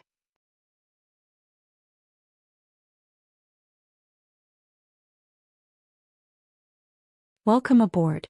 Stay tuned and subscribe to Han Li's Wuxia Adventures for more thrilling content. Chapter 35. The silver-haired man retreated and praised. "As expected of the strongest of the 7 sages, we'll meet again if we're fated to meet." Zhang Dingtian turned around and slashed out, but he was shocked to find the silver-haired man rushing towards Bai Shui. Bai Shui aimed a single hand at the silver-haired man, a cold aura enveloping the sky as ice spread out from the void. The silver-haired man sneered. The butterfly knife easily tore through the ice and stabbed towards Bai Shui's neck. Bai Shui couldn't block it and could only watch helplessly. At the critical moment, Lu Yin used the roving step to appear in front of Bai Shui and struck out with a palm. The silver-haired man was shocked. The butterfly knife turned towards Lu Yin, the white light clashing with Sirius's palm once more. The void trembled as the stars exploded, and the terrifying shockwaves sent Bai Shui flying. The ground instantly crumbled as countless shockwaves shot out in all directions. Smoke and dust covered the land. When the dust settled, Lu Yin was the only one left. The silver-haired man had disappeared. The attack had been quick. It had taken less than 10 seconds from Zhang Dingtian's injury to the silver-haired man's departure. The surrounding troops hadn't even had time to react before everything was over. Bai Shui was shocked. She had felt the sensation of death in that moment. The butterfly knife had easily torn through her defenses, and that cold glint had truly killed her. She had never experienced such danger since becoming one of the 7 sages. Lu Yin walked out of the shallow pit and looked at Bai Shui. "Are you all right?" She shook her head, a complicated look in her eyes. "Thank you." Lu Yin turned to Zhang Dingtian. "You're injured." Zhang Dingtian rubbed his neck. "It's fine." Only then did the surrounding troops appear, shocked to find that Zhang Dingtian had been injured. How could the strongest of the 7 sages be injured? No one could believe it. "Why are you here?" Zhang Dingtian asked, looking at Lu Yin suspiciously. Lu Yin looked at his palm. "I'm curious. I want to know who the killer is." Zhang Dingtian calmly replied, "That's him." "I know," Lu Yin replied. He glanced at the wound on Zhang Dingtian's neck and frowned. He had seen how Silver had tried to assassinate Zhang Dingtian, and he could not deny that Zhang Dingtian was indeed very powerful. Even without any footwork techniques, he had been able to retreat from Silver's attack at such close range. Lu Yin had to admit that if he had been in Zhang Dingtian's shoes, he would not have been able to do any better. What Lu Yin wanted to know the most right now was how Silver had managed to hide his aura. Normal students could hide their aura and block the detection of their gadgets. But Zhang Dingtian had been so close and yet still hadn't been able to detect him. This was terrifying. It could be said that there weren't many who could survive an assassination like that. Why did that person try to assassinate you? Bai Shui asked curiously. Zhang Dingtian narrowed his eyes. I'm not sure. I've never met him before. There's only one possibility. He doesn't want the corpse tied to be massacred. Lu Yin's heart sank, as today's assassination had confirmed his previous suspicions. Silver had something to do with the Corpse King. Silver had not cared about the mission, but he cared about the Corpse King, which was incomprehensible. This person was truly unfathomable. Although Zhang Dingtian had guessed a few things, there was no way for him to know more than that. A single assassination would not yield any useful information. Pass down my orders. Exterminate the corpse tied 24 hours a day, Zhang Dingtian suddenly ordered. There was no way to capture someone like Silver.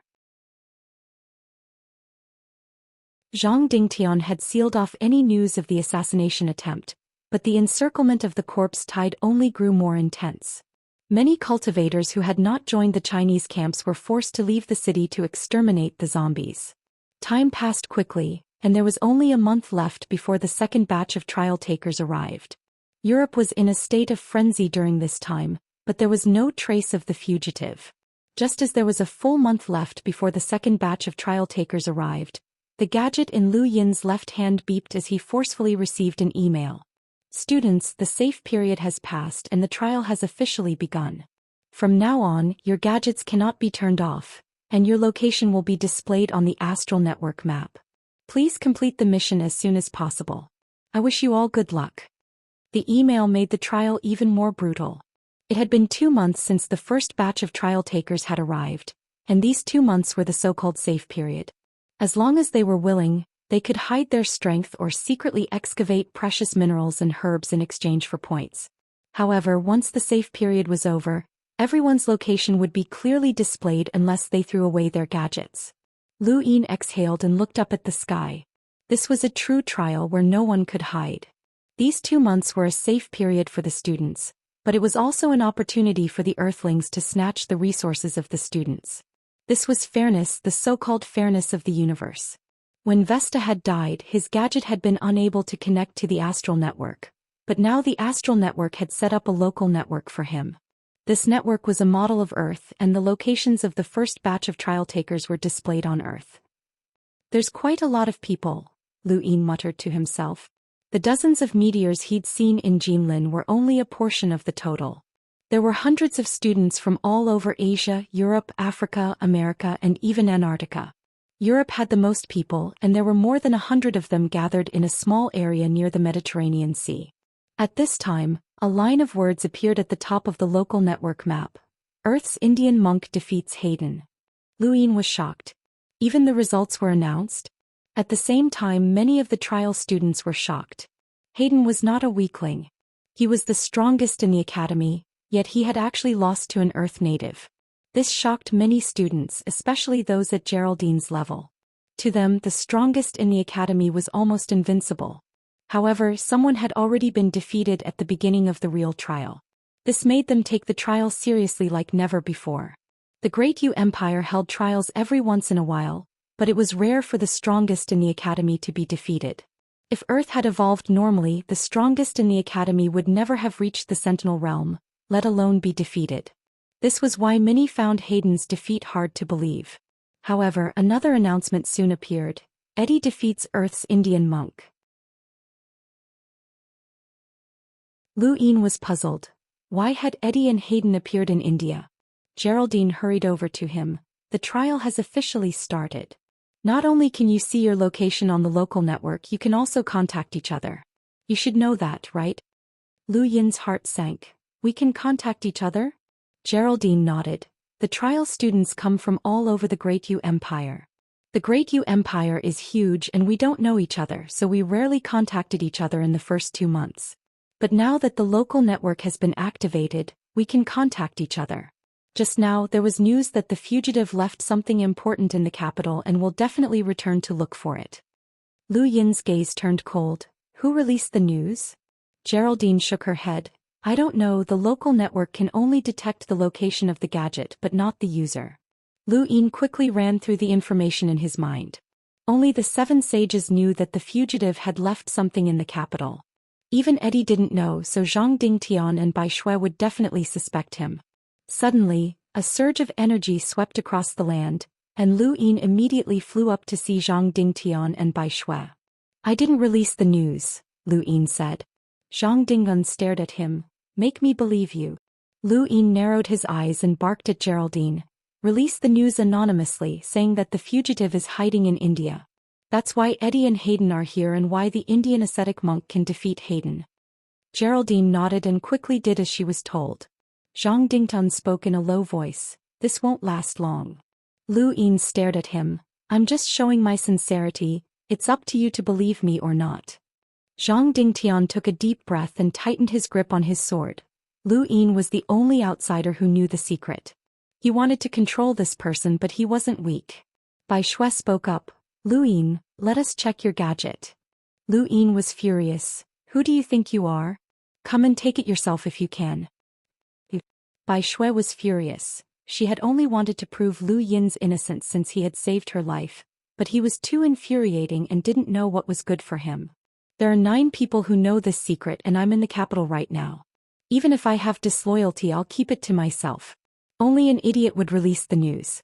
Think about it, don't be stupid enough to cause trouble for me, Lu Yin said coldly.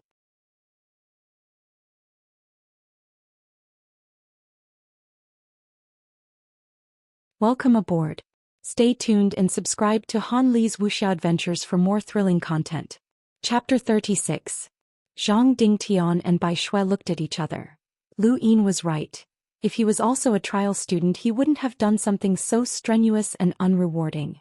I do suspect someone, Lu Yin spoke up again. Lu Xiaoge. Why? Zhang Dingtian and Bai Shui were shocked.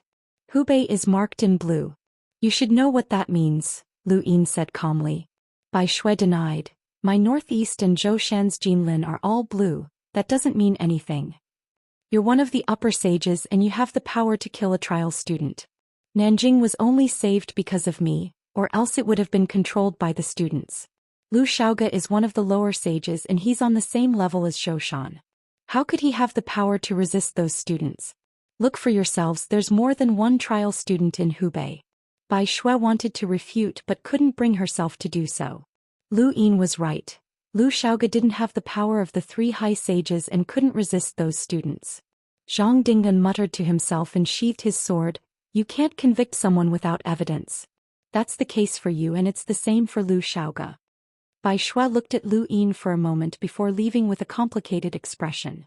Geraldine came to Lu Yin's side. Was it really Lu Xiaoge who spread the news? How would I know? He asked casually. Geraldine blinked. Then why were you so sure just now? Lu Yin looked at her like she was an idiot. How would they believe me if I didn't say I was sure? You have to be ruthless when it comes to scapegoating. If you don't understand that, then all your years of studying have been wasted. Geraldine's expression turned ugly. Scapegoating? This bastard is despicable.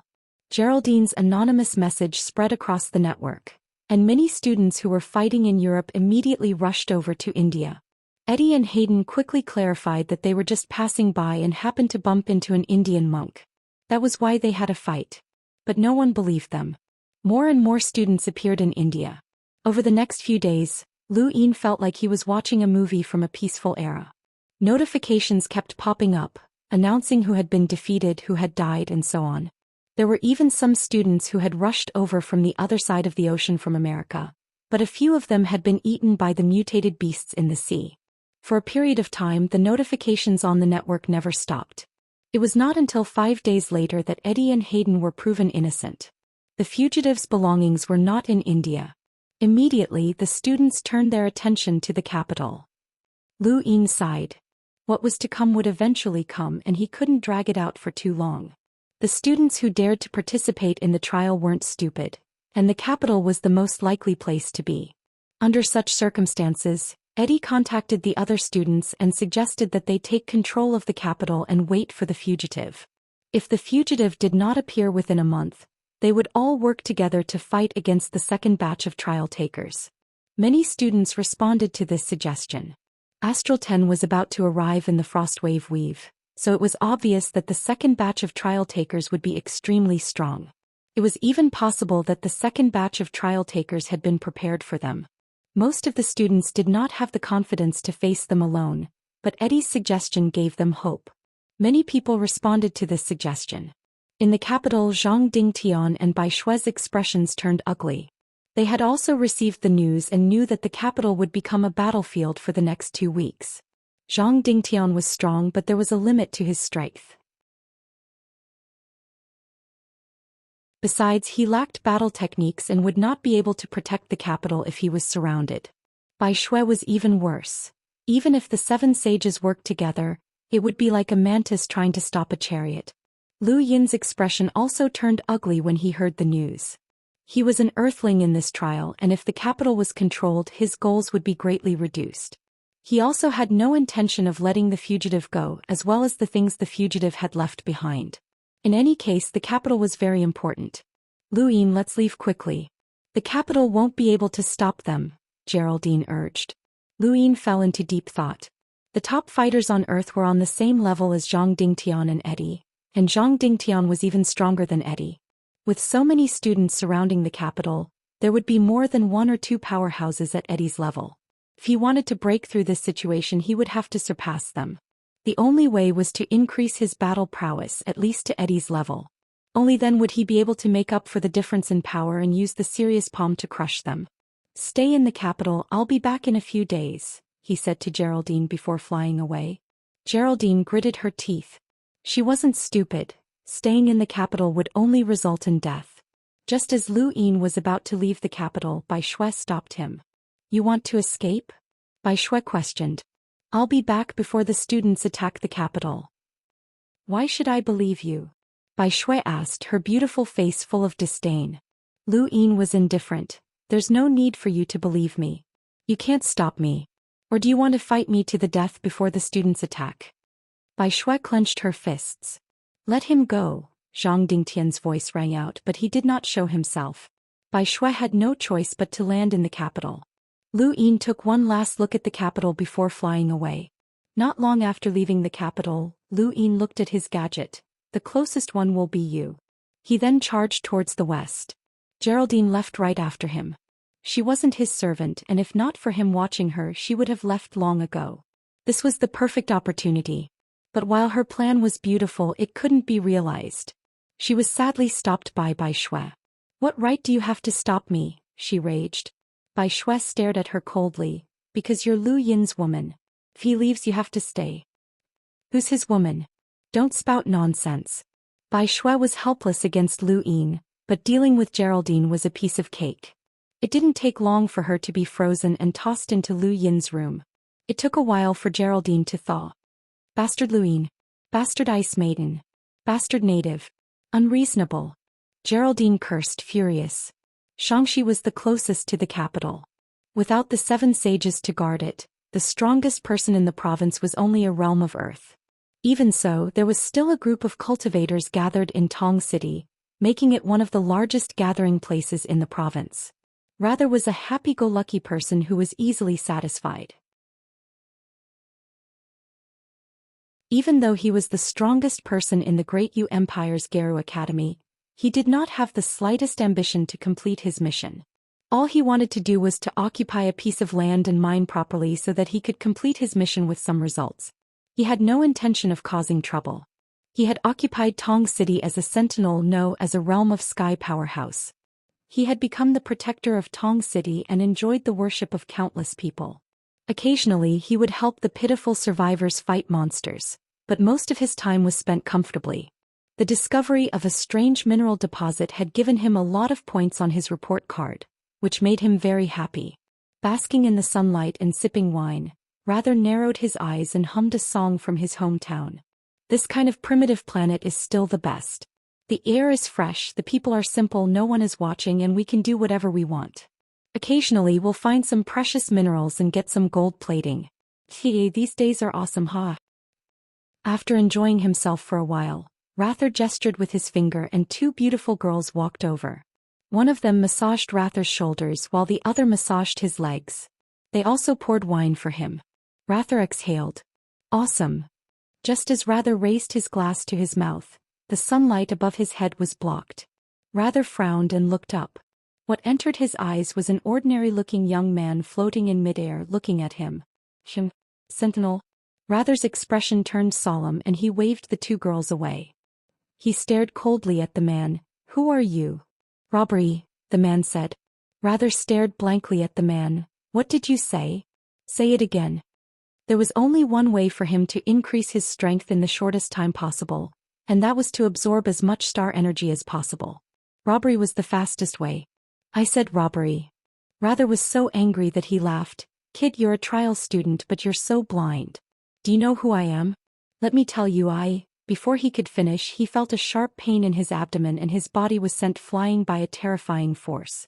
He crashed into the ground, creating a huge crater. Within the crater, Rather coughed a few times and spat out a mouthful of blood. He looked up with a pale face. What was that? The space render palm? Damn it, where did this pervert come from?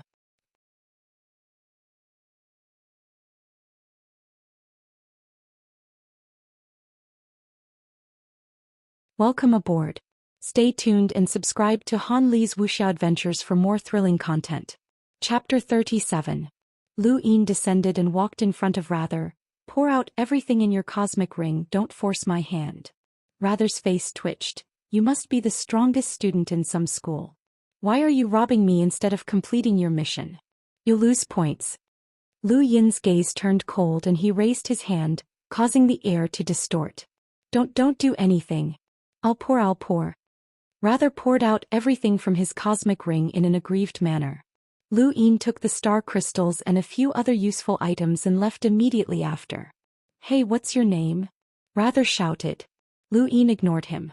Rather cursed loudly at the bastard's stupidity. Suddenly he remembered something and hurriedly opened his gadget, only to see the words Rather has been defeated floating at the top of the map. Rather coughed up blood again. There was only one possibility for the name not to be revealed. That bastard's gadget wasn't his but had stolen it. Far away from Tong City, Lu Yin looked at the network and nodded in satisfaction. The people monitoring Earth's trial must have known his name, but they had kept it hidden. Who would be next? Lu Yin stared at the map. You're next. He rushed out. Over the next 3 days, Lu Yin robbed more than a dozen students who had hidden themselves safely in Wuxia. They were all at Geraldine's level and only wanted to peacefully occupy a place to harvest some resources so that they could survive until the end of the trial.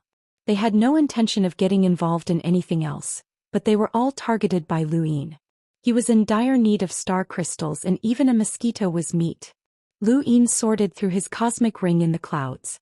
It had a lot of space but it still wasn't enough. There were too many random resources and herbs, and he had no choice but to throw them away one by one. These students hadn't been able to find anything good, so he didn't feel bad about throwing them away. The only thing that annoyed him was that they were too poor. He had only managed to gather 2 cubes of star crystals after robbing so many. In reality, the students who dared to take part in the trial were all elites of their respective academies, and they were much wealthier than the average student. Even if he robbed 100 or even 1,000 ordinary students, he still wouldn't be able to gather enough star crystals. These crystals were hard currency in the universe and they were equivalent to gold on Earth.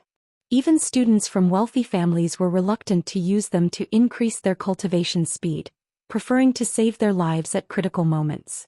Thus, most students simply absorbed the free star energy in the universe step by step, unlike Lu Yin who wanted to take a shortcut. Looks like I'll have to rob Varen, the strongest student in the academy, he muttered to himself. Even if he didn't think that way, he'd already done all he could. News of his exploits had spread across the network, and it was said that an interstellar bandit had infiltrated the ranks of the trial students. Thanks to Eddie's suggestion, more and more students gathered in India. While Lu Yin had been robbing, more than 30 students had already gathered, including 10 of the academy's strongest students. Those who dared to pursue the fugitive were at least the top 3 experts in the academy. The gathering of 30 such experts made the whole of India tremble. On the 5th day, Eddie announced that he would be leaving for the capital so that the other students wouldn't have to come to India. The network was in an uproar. Eddie had finally declared war on the capital. Back in Hidden Peak, Lu Yin stood up. Has it begun? I'm going to start hunting as well, he said as he soared into the sky. 2 days later, a notification popped up on the network. Ian has been defeated. Many students' hearts sank. They'd seen the same notification more than 10 times before. Rumor had it that it was the interstellar bandit who'd stolen his gadget, making it impossible to confirm his identity. Many students had thought that the bandit only dared to rob ordinary students, but Ian's loss caused their hearts to clench. He was the academy's strongest student. On a barren land, a man coughed up blood, his face ashen as he stared into the distance. Lu Yin had used his blood to easily open the man's cosmic ring, and his eyes lit up as he looked at the items inside. Not bad, not bad. There's quite a lot of good stuff. As expected of the strongest student in the academy. Who the hell are you? Which academy are you from? Leave your name. Ian roared. Just now he had encountered this person and this person had used the space rend palm to stun him. By the time he had reacted he had been hit by another palm. The space rend palm had at most injured him but the second palm strike was the key. It had knocked him to the ground and seriously injured him. Lu Yin tossed the ring to Ian. Call me seventh bro. Ian was infuriated as he watched Lu Yin leave. In the westernmost part of China, Qinghai, Eddie, Hayden, and more than 10 other students had solemn expressions on their faces. Ian was robbed and the guy called himself seventh bro. Eddie, we should deal with this before heading to the capital. There's still 15 days before the second batch arrives so we have enough time, someone suggested. That's right, leaving that rat alone will only ruin things, another said with a gloomy expression. His junior had been robbed as well and that bastard had even dared to rob a girl. Eddie and Hayden looked at each other. All right, we'll work in pairs and search the capital's surroundings. We'll gradually close the area and find all the gadgets. If you see someone who's acting alone and has the power of the strongest in the academy, attack immediately. It's better to kill the wrong person than to let them go. It's a pity that the land doesn't allow image transmission, or we'd know who's behind this, someone complained. The group then scattered and left. Lu Yin looked at all the gadgets on the map, so they're working in pairs.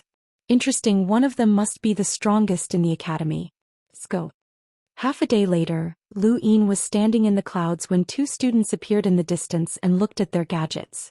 Only 1,700 power, trash, one of them said disdainfully, glaring at Lu Yin as he spoke. The other waved at Lu Yin. Kid, come over here. Lu Yin calmly flew in front of them, his gaze indifferent. Kid, have you seen the person who robbed you? One of them asked. Lu Yin nodded. Yes.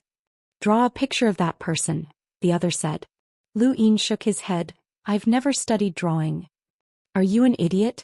Connect to your gadget and you'll be able to draw anything you want, the other man raged. Actually, there's no need, the person is right here. The 2 were shocked. Lu Yin pointed at himself. It's me. He then sent out a shockwave palm that caused the air to distort as it slammed into their bodies. One of them immediately fainted, but the other managed to hold on and roared, So it's you. You're courting death. He pulled out his sword and slashed at Lu Yin. This person was the strongest in the academy, and although he wasn't as strong as Varen and the others, he was still much stronger than Terence and the others. However, he was still no match for Lu Yin's serious palm, breaking his sword and sending his body crashing to the ground. Lu Yin easily succeeded in his second robbery, causing the land to explode once more. Eddie's face darkened. How long had it been since someone had been robbed? Where had this bastard come from? Remember, don't approach strangers. Eddie sent a message to everyone, but there was no need for him to do so. All the students instinctively stayed away from strangers regardless of their strength. Lu Yin looked at his cosmic ring. There's about 1.5 cubes worth of star crystals here. I can absorb them now. He took off his gadget and tossed it into the mountain stream before rushing to the other side. He found an abandoned farm, crushed the star crystals and used the cosmic art to absorb them. Far away in the capital, Zhang Dingtian and the rest stared at the land in silence for a long time. I'm sure it's Lu Yin, Bai Shui said confidently. Why? Zhang Dingtian was curious. Who else could it be? Bai Shui explained how Lu Yin had robbed Parlai and Varen. Zhang Dingtian's expression turned strange. This Lu Yin seemed like a normal person, but who would have thought he'd be so extreme? He'd robbed more than 15 people, including several of the strongest in the academy. Just what was he planning? If Bai Shui could guess that it was Lu Yin, so could Geraldine. She was even more shocked than Zhang Dingtian and the rest. When she'd first met Lu Yin, he'd only been a seeker and hadn't even been a match for her. Who would have thought that he'd become so powerful in such a short time? While Lu Yin was leisurely absorbing star energy in the farm, Eddie and the other students were frantically searching for him. They had searched for 5 days without a single clue, and in the end, they found an ownerless gadget in a mountain stream. Keep looking. If you can't find him in 7 days, we'll head straight to the capital. The second batch of trial takers will arrive in 10 days. We can't afford any mistakes, Eddie said darkly.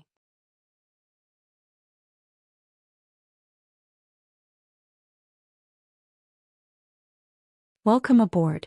Stay tuned and subscribe to Han Li's Wuxia Adventures for more thrilling content. Chapter 38.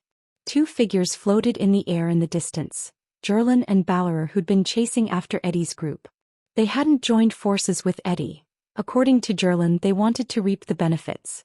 I'm so tired, let's go rest. Zhou flipped her long hair, her beautiful face showing signs of exhaustion. Ballerer looked around at the wide, grassy field that seemed to be a farm. He liked the lush greenery. Beep beep beep beep. Their gadgets beeped the moment they landed. A power level of 2100, there's a student here. Zhou looked into the farm in surprise. Ballerer replied indifferently, a student? Only 2100, let's go take a look. Zhou nodded and slowly walked towards the farm. Within the farm, Lu Yin was vexed. Going from the Seeker Realm to the peak of the Seeker Realm only required a few star crystals. But going from the early Sentinel realm to the peak required a few hundred times more star energy. He'd absorbed about a cubic meter of star energy, but to raise his power level to over 2000, a portion of the energy had to be removed as impurities. He'd need at least 4 cubic meters of star crystals to reach the peak of the Sentinel realm. With so many star crystals, even robbing the Academy's strongest students wouldn't necessarily be enough. Looks like I won't be able to reach peak Sentinel in the short term. Thankfully, a power level of over 2000 is enough, Lu Yin muttered as he recalled Parley's strength. Zhou and Ballerer were approaching at this point. Lu Yin noticed and looked outside the farm, staring at Ballerer in shock. What was that? Was it a plant spirit? The person inside, come out. Zhou shouted, flipping her long hair proudly. Lu Yin walked out and stared at Ballerer in surprise. Zhou was displeased. Hey, why are you staring at a man? I'm the one calling you. Lu Yin pointed at Ballerer. A plant spirit? Impudent. Ballerer's eyebrows shot up in anger as he kicked Lu Yin. As a top student of the Great Yu Empire Space Academy and a powerhouse second only to Zhou, Ballerer's power level was 2900, so he didn't put Lu Yin in his eyes at all. Lu Yin used the roving step to evade the attack and appeared on Ballerer's right side. He pressed a hand against Ballerer's abdomen and coldly said, "This is a robbery." He then unleashed a huge force from his palm that sent Ballerer flying like a cannonball. The space render palm had cracked the surface of Ballerer's body. Zhou's eyes narrowed as a unique bow appeared in her hand. Aiming at Lu Yin, lightning crackled in the air. He instantly felt a sense of danger and dodged with the roving step. The arrow tore through the air as it shot into the distance. The next moment, the earth trembled as thunder shot into the sky and a violent shockwave swept out in all directions. Lu Yin didn't look back as Zhou's next arrow was aimed at him once more. He raised a hand to grab her, but she looked at him with disdain. Lightning danced on the surface of her body, wrapping around her exquisite figure and violently distorting the air around her. Lu Yin frowned and struck out with his palm, summoning 2 stars that exploded with a bang. The powerful impact barely tore through the lightning and attacked Zhou's body. Zhou was shocked. She hadn't expected Lu Yin to be able to break through her lightning defenses. This was a defensive armor her brother had given her, and few sentinels could break through it. She was sent flying miserably and crashed to the ground, her bow and arrow falling to the side. Don't touch her. A roar came from nearby as Ballerer half knelt on the ground, strange green stripes appearing on his body and spreading out in all directions. The next moment, the surrounding plants wriggled as the grass beneath Lu Yin's feet bound him as though it had a mind of its own. The surroundings were filled with hostility. Startled, Lu Yin's star energy erupted and shattered the plants as he charged towards Balor. Balor growled as the grass wrapped around his arms swatted towards Lu Yin. Bang! A shockwave spread out, lifting the earth and kicking up dust as Balor was smashed into the ground. He spat out a mouthful of blood, his arms twisted at an irregular angle. I remember now, you two were hiding in the capital, Lu Yin said indifferently, grabbing Balor and tossing him in Zhurlin's direction as he reappeared in front of her. At the same time, the local network notified that Zhurlin and Balor had been defeated. In the distance, Eddie was shocked. Even Zhurlin lost? On the grass, Zhurlin glared at Lu Yin. You're that interstellar bandit. Lu Yin frowned. Don't spout nonsense, I'm a good person. Bullshit. Zhurlin shouted, her words unbearably vulgar. Lu Yin was surprised. You're so good at cursing, you've got quite the temper. Zhurlin snorted. Balor stared at Lu Yin. Kid, I'm warning you not to touch her. Her brother is Zhurbok, one of the strongest youths in the Great Yu Empire. If you hurt her, there'll be no place for you in the universe. Lu Yin pursed his lips. I told you I'm a good person, I don't hurt people. He snatched Zhurlin's cosmic ring and wiped some blood from the corner of her mouth before opening it and searching for star crystals. Zhurlin and Balor stared blankly at the scene. This was a good person? His movements were too practiced, he must have trained. Hey, don't touch me, I'll give you whatever you want. Don't look around, you can't touch a girl's things. Zhurlin shouted, kicking him repeatedly. Lu Yin rolled his eyes. A bunch of useless things. Suddenly, his eyes lit up and his breathing quickened. What had he just seen? A pile of star crystals at least 2 cubic meters. He looked at her in astonishment. You're so rich. Zhurlin gritted her teeth, her face red with anger. You bastard. Lu Yin tossed the ring to her and began searching Balor's. Balor was quiet. This person was just robbing and not killing. Balor's ring didn't have as many as Zhurlin's, but it wasn't far off either. The two of them had 2 cubic meters of star crystals in total. Lu Yin was satisfied. Well done, we'll meet again if fate wills it. He then turned to leave. Zhurlin shouted, leave your name, you bastard. Call me 7th bro. Lu Yin waved and rose into the air. Zhurlin was furious, but her eyes suddenly turned. Wait, don't you want more star crystals? Lu Yin had just flown into the air when he heard this, but he immediately descended and looked at her. What do you mean? She smiled slyly. Follow us, we'll rob you. Lu Yin was stunned. Balor's face twitched. It's starting again. Zhurlin's personality of never letting herself be at a disadvantage flared up. This woman was good in every way except for the fact that she refused to be at a disadvantage. Once she was at a disadvantage, she would definitely take the fall. He looked at her strangely. You're going to rob me? Do I look like an idiot to you? She snorted. Believe it or not, but you don't have a gadget and can't find other students. They'll attack the capital in 7 days at most. How many can you run into in that time? I'll lead the way, you'll be lucky. Lu Yin sneered. What if you lead me into a trap? Zhurlin raised her head. I, Zhurlin, am not that kind of person. Go ask around, who doesn't know Zhurlin's character and trustworthiness? My brother is Zhurbok, why would I harm you? Balor was speechless. He narrowed his eyes and thought about it. With his current strength, he could escape even if he was surrounded. Fine, you lead the way, but I'll take your cosmic ring and return it to you when we're done. Zhurlin gritted her teeth. Fine. Half a day later, the three flew north. Lu Yin asked, I've always wanted to ask, is this person a plant spirit? Balor was annoyed. I was born on a plant-based planet. Everyone is like that. You have a problem with that? Lu Yin was surprised. The universe is so vast, there are all kinds of people. Balor turned his head away. This bastard was cursing him. Zhurlin rolled her eyes. What's wrong with that? You've seen Parlai, the tallest person on planet Threefold is only 1.6 meters while the average is 1.2 meters. He's already considered tall, rich and handsome.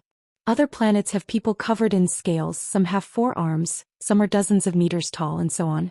There are all kinds of weird shapes. You're not a student of the cosmos? Balor suddenly asked, looking at him suspiciously. Of course not, I'm from Earth. Zhurlin and Balor's eyes went wide, their hearts filled with humiliation. They'd been robbed by a native. Half an hour later, Zhurlin excitedly called out, They're here, there are 2 students. Lu Yin was excited and glanced at her. She was even more excited than he was. Hey bastard, how do we split them?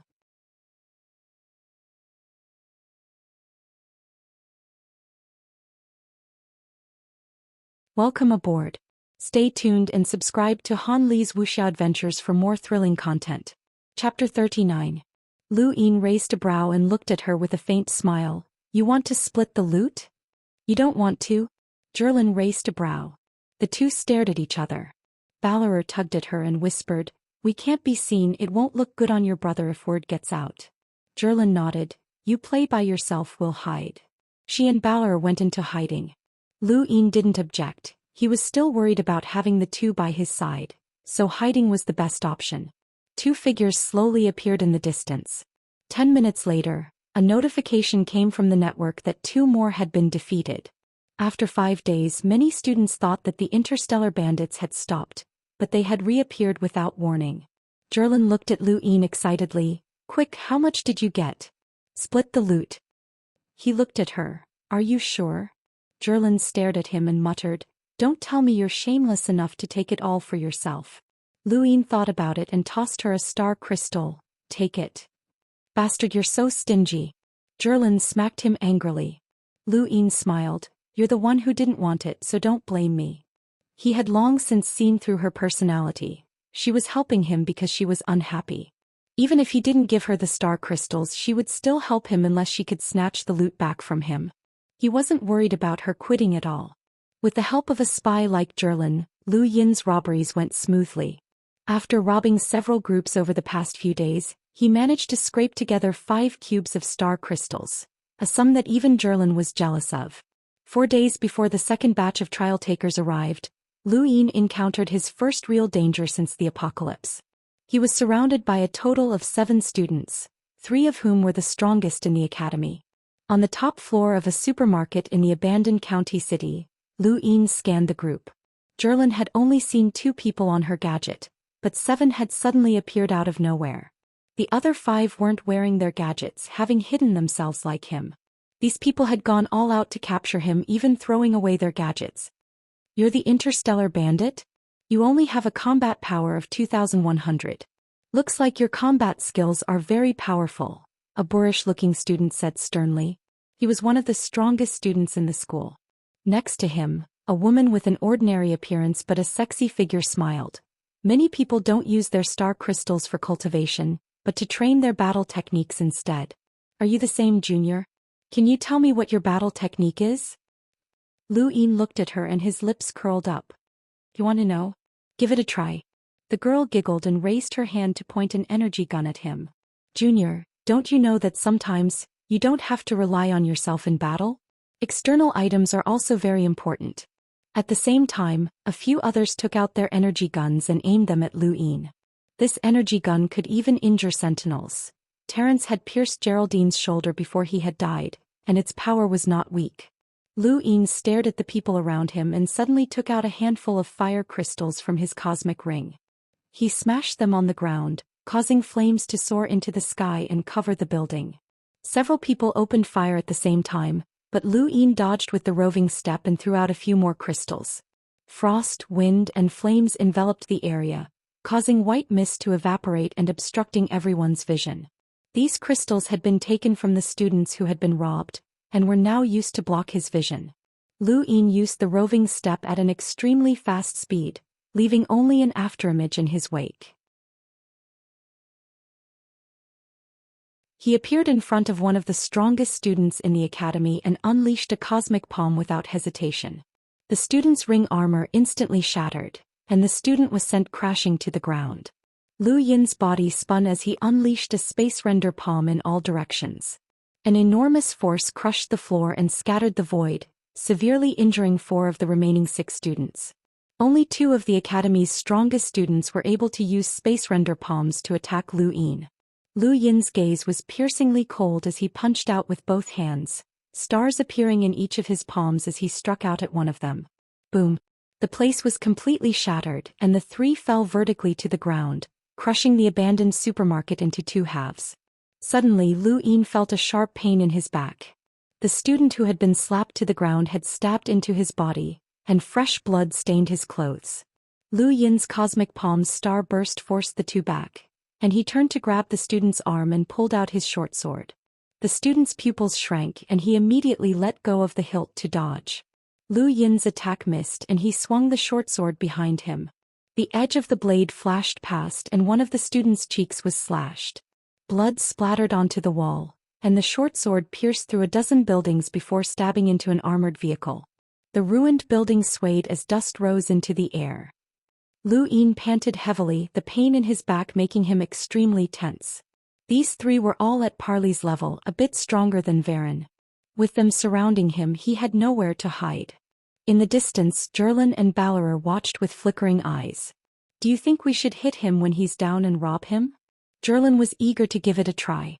Ballerer muttered to himself, "Sure, but we'll have to wait until he's heavily injured."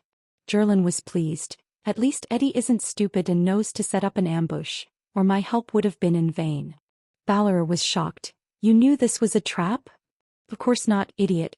But if Eddie isn't stupid, he'll definitely think of a way to set up a trap. I can lead this bastard in a robbery, but he can also use me to ambush him." "We're not stupid," Zhou rolled her eyes at Ballerer. Three powerhouses on par with Parley. Even Eddie himself would have a hard time escaping. "He's done for, hee-hee," Zhou laughed happily, venting her anger. Of the 7 attackers, only 3 could truly pose a threat to Lu Yin. He exhaled and retrieved an item from his cosmic ring, causing the expressions of the 3 attackers to change. "What's this?" In the distance, Zhou was stunned, her face red with anger. That despicable bastard. Lu Yin's lips curled into a smile. He was wearing a delicate ring armor that flickered with lightning. This was Zhou's armor. Apparently, her brother had given it to her for self-defense. Since her cosmic ring had been taken away by Lu Yin, this item had naturally been taken as well, including the unique bow and arrow. "Zhou's armor," the burly man raged. "How dare you steal Zhou? You're crazy, her brother is Zherbok." Lu Yin sneered. "I don't care who he is. How can you differentiate who you're robbing? Are you out of your mind?" He then struck out with a palm, a space render palm smashing into the stout man's body. The man gritted his teeth and endured the attack, but his body was sent flying back more than 10 meters before crashing into a pillar in the supermarket. Lu Yin and a few others rushed out of the ruins with a bang, one of them crushing a crystal to summon a green blade that slashed towards Lu Yin. Lu Yin met the attack head-on, lightning crackling around his body. The blade had no effect on him at all, so he bypassed it and appeared in front of the burly man, slamming him to the ground with a serious palm that almost caused him to vomit out his organs and faint on the spot. The other 2 immediately retreated when they saw that something was wrong. Lu Yin's armor wasn't something they could break. Even he had to use serious palm to break through his lightning defenses. 7 people had surrounded him, 2 had escaped and 5 had been defeated. When the results were made public on the network, all the students fell silent, including Eddie. He believed himself to be the strongest of the first batch, but even he would find it difficult to achieve such a result. All the students in the alliance were notified to give up on the chase and attack the capital in 3 days. Lu Yin casually sat on the ground and stared into the distance. "Come out." Zhou and Ballerer stared at Lu Yin in shock. This person had become famous after today's battle. The strongest native was Zhang Dingtian, who had the power of a realm breaker. Back then he had forced the 4 of them back, including Eddie, with a single strike. That power had made Zhou's heart tremble. Now Lu Yin's strength had shocked her as well. Lu Yin tossed the medicine to her. "Apply it for me." She glared at him and pointed at herself. "What did you say?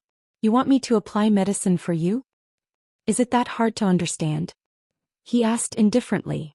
Zhou was furious. "Dream on, I'm as pure as ice and as pure as jade. I've never touched a man's body. How dare you profane me?"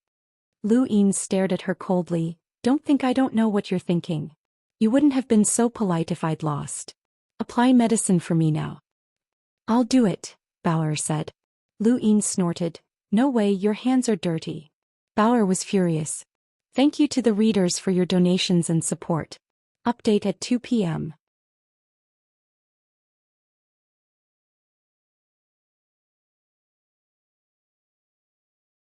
Welcome aboard. Stay tuned and subscribe to Han Li's Wuxia Adventures for more thrilling content. Chapter 40. Lu Yin stared coldly at her. I'll say it again, help me apply the ointment. Zhou gritted her teeth. Fine, I'll settle this with you one day. She then applied the ointment on her hand and pressed it against his back. Lu Yin exhaled as a cool sensation washed over him. The ointment from Shamrock Enterprises was very effective, scabbing over very quickly. Zhou's small hands were soft, and with the ointment on them he enjoyed it for a while. His gaze softened as he looked at her. Get up, let's keep robbing, she said.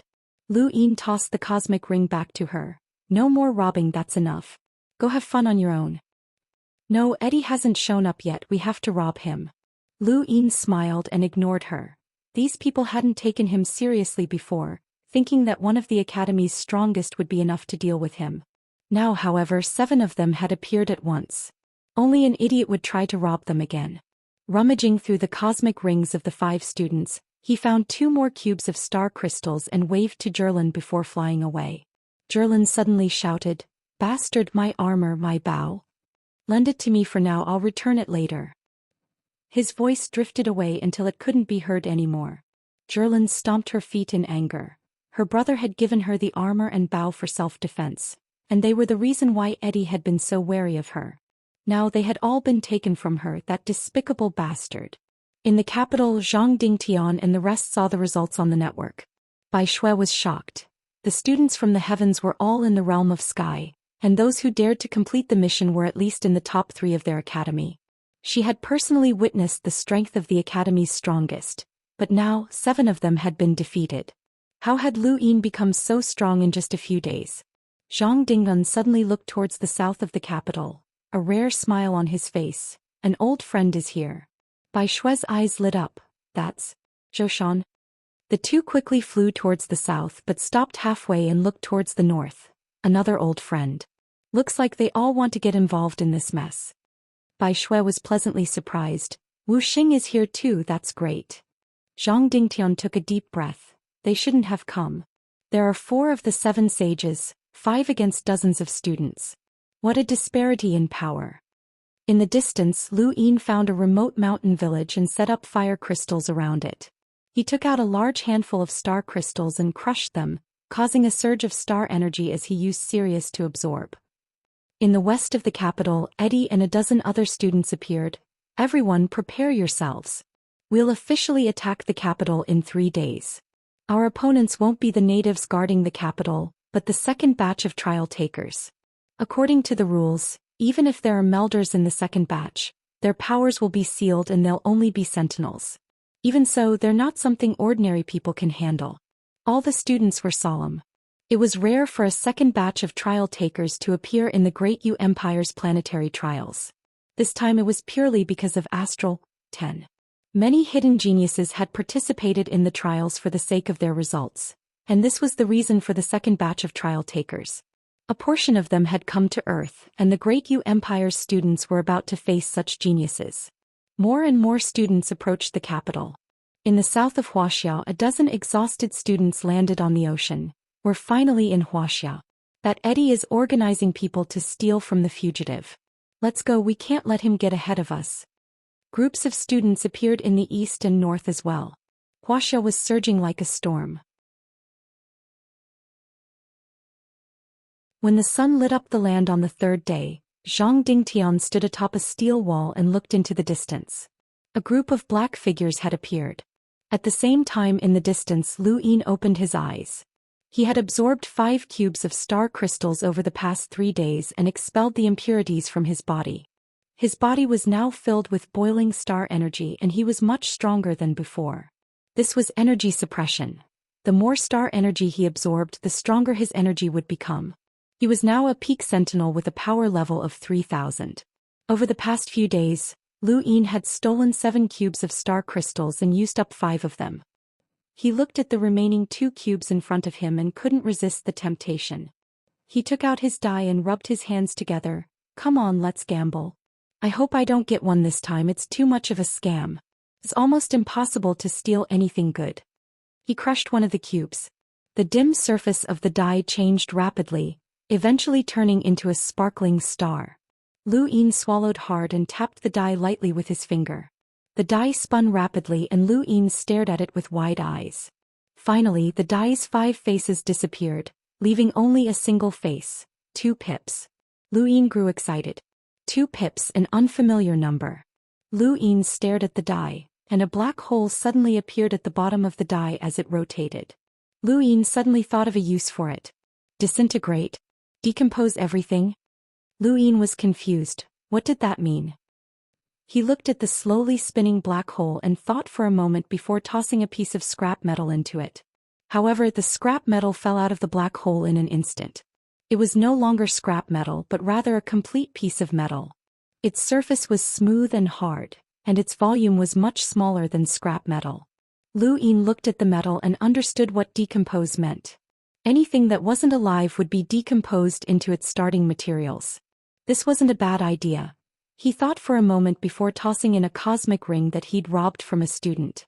He'd taken quite a few rings and hadn't returned them because they'd gone too far. A fingernail-sized piece of dark red metal fell out of the ring. Lu Yin was pleasantly surprised. It was dragon gold, a precious mineral used to make cosmic rings. He put the gold away and tossed all of the stolen cosmic rings into the black hole, obtaining a thumb-sized chunk of gold. He thought about it for a moment before tossing it into the black hole. A piece of metal that sparkled with a dark golden light fell out with a thud. Lu Yin's eyes widened. This was the essence of ancient gold. Its price far exceeded that of ancient gold, and it was a necessary material for making extremely large cosmic rings. He carefully put it away and grew excited. Should I find a junkyard to decompose things in the future? 5 minutes later, the black hole disappeared. Just like the time-stop space, the black hole's duration could be exchanged for star crystals. Lu Yin guessed that the exchange rate would be the same, but he felt a headache coming on. No amount of star crystals would be enough. Forget it, I'll think of something in the future, he muttered to himself as he moved his body, causing it to crack. He looked up in the direction of the capital. It's time to go back. With that, he flew off into the distance. By the time he reached the capital, it was already in chaos. Millions of survivors were looking up at the sky in fear as shockwaves swept across the land from time to time, bringing disaster to the city. Eddie had joined forces with more than 20 students to attack the capital, and by the time news of this spread, the war had already begun. The steel walls were immediately destroyed, and Bai Shui stood outside the ruined walls, panting heavily as she faced the arrogant Hayden and 2 other students. A mere native wants to stop us? She overestimates herself, one of the students said disdainfully as he stared at Bai Shui with burning eyes. She was just too beautiful. The other students' gaze was just as fervent. They were the strongest in their respective academies and just one of them was enough to deal with Bai Shui. However, her beauty had attracted the attention of 3 other students, and if not for the fact that there were too many of them, there would have been quite a few students looking over from afar. Hayden frowned at her. Woman, I'll give you a chance to submit to us and I'll take you away from this trash planet and explore the stars. Hayden, you can't be thinking of taking everything for yourself, can you? Hayden was cold and arrogant. There were differences between academies and he was stronger than the other 2. Only Eddie and Zhang Dingtian could defeat him and he didn't care about the rest. Bai Shui clenched her fists and slowly exhaled, her blue hair fluttering in the wind as the ground froze over and the surrounding temperature plummeted. The 3 students didn't mind.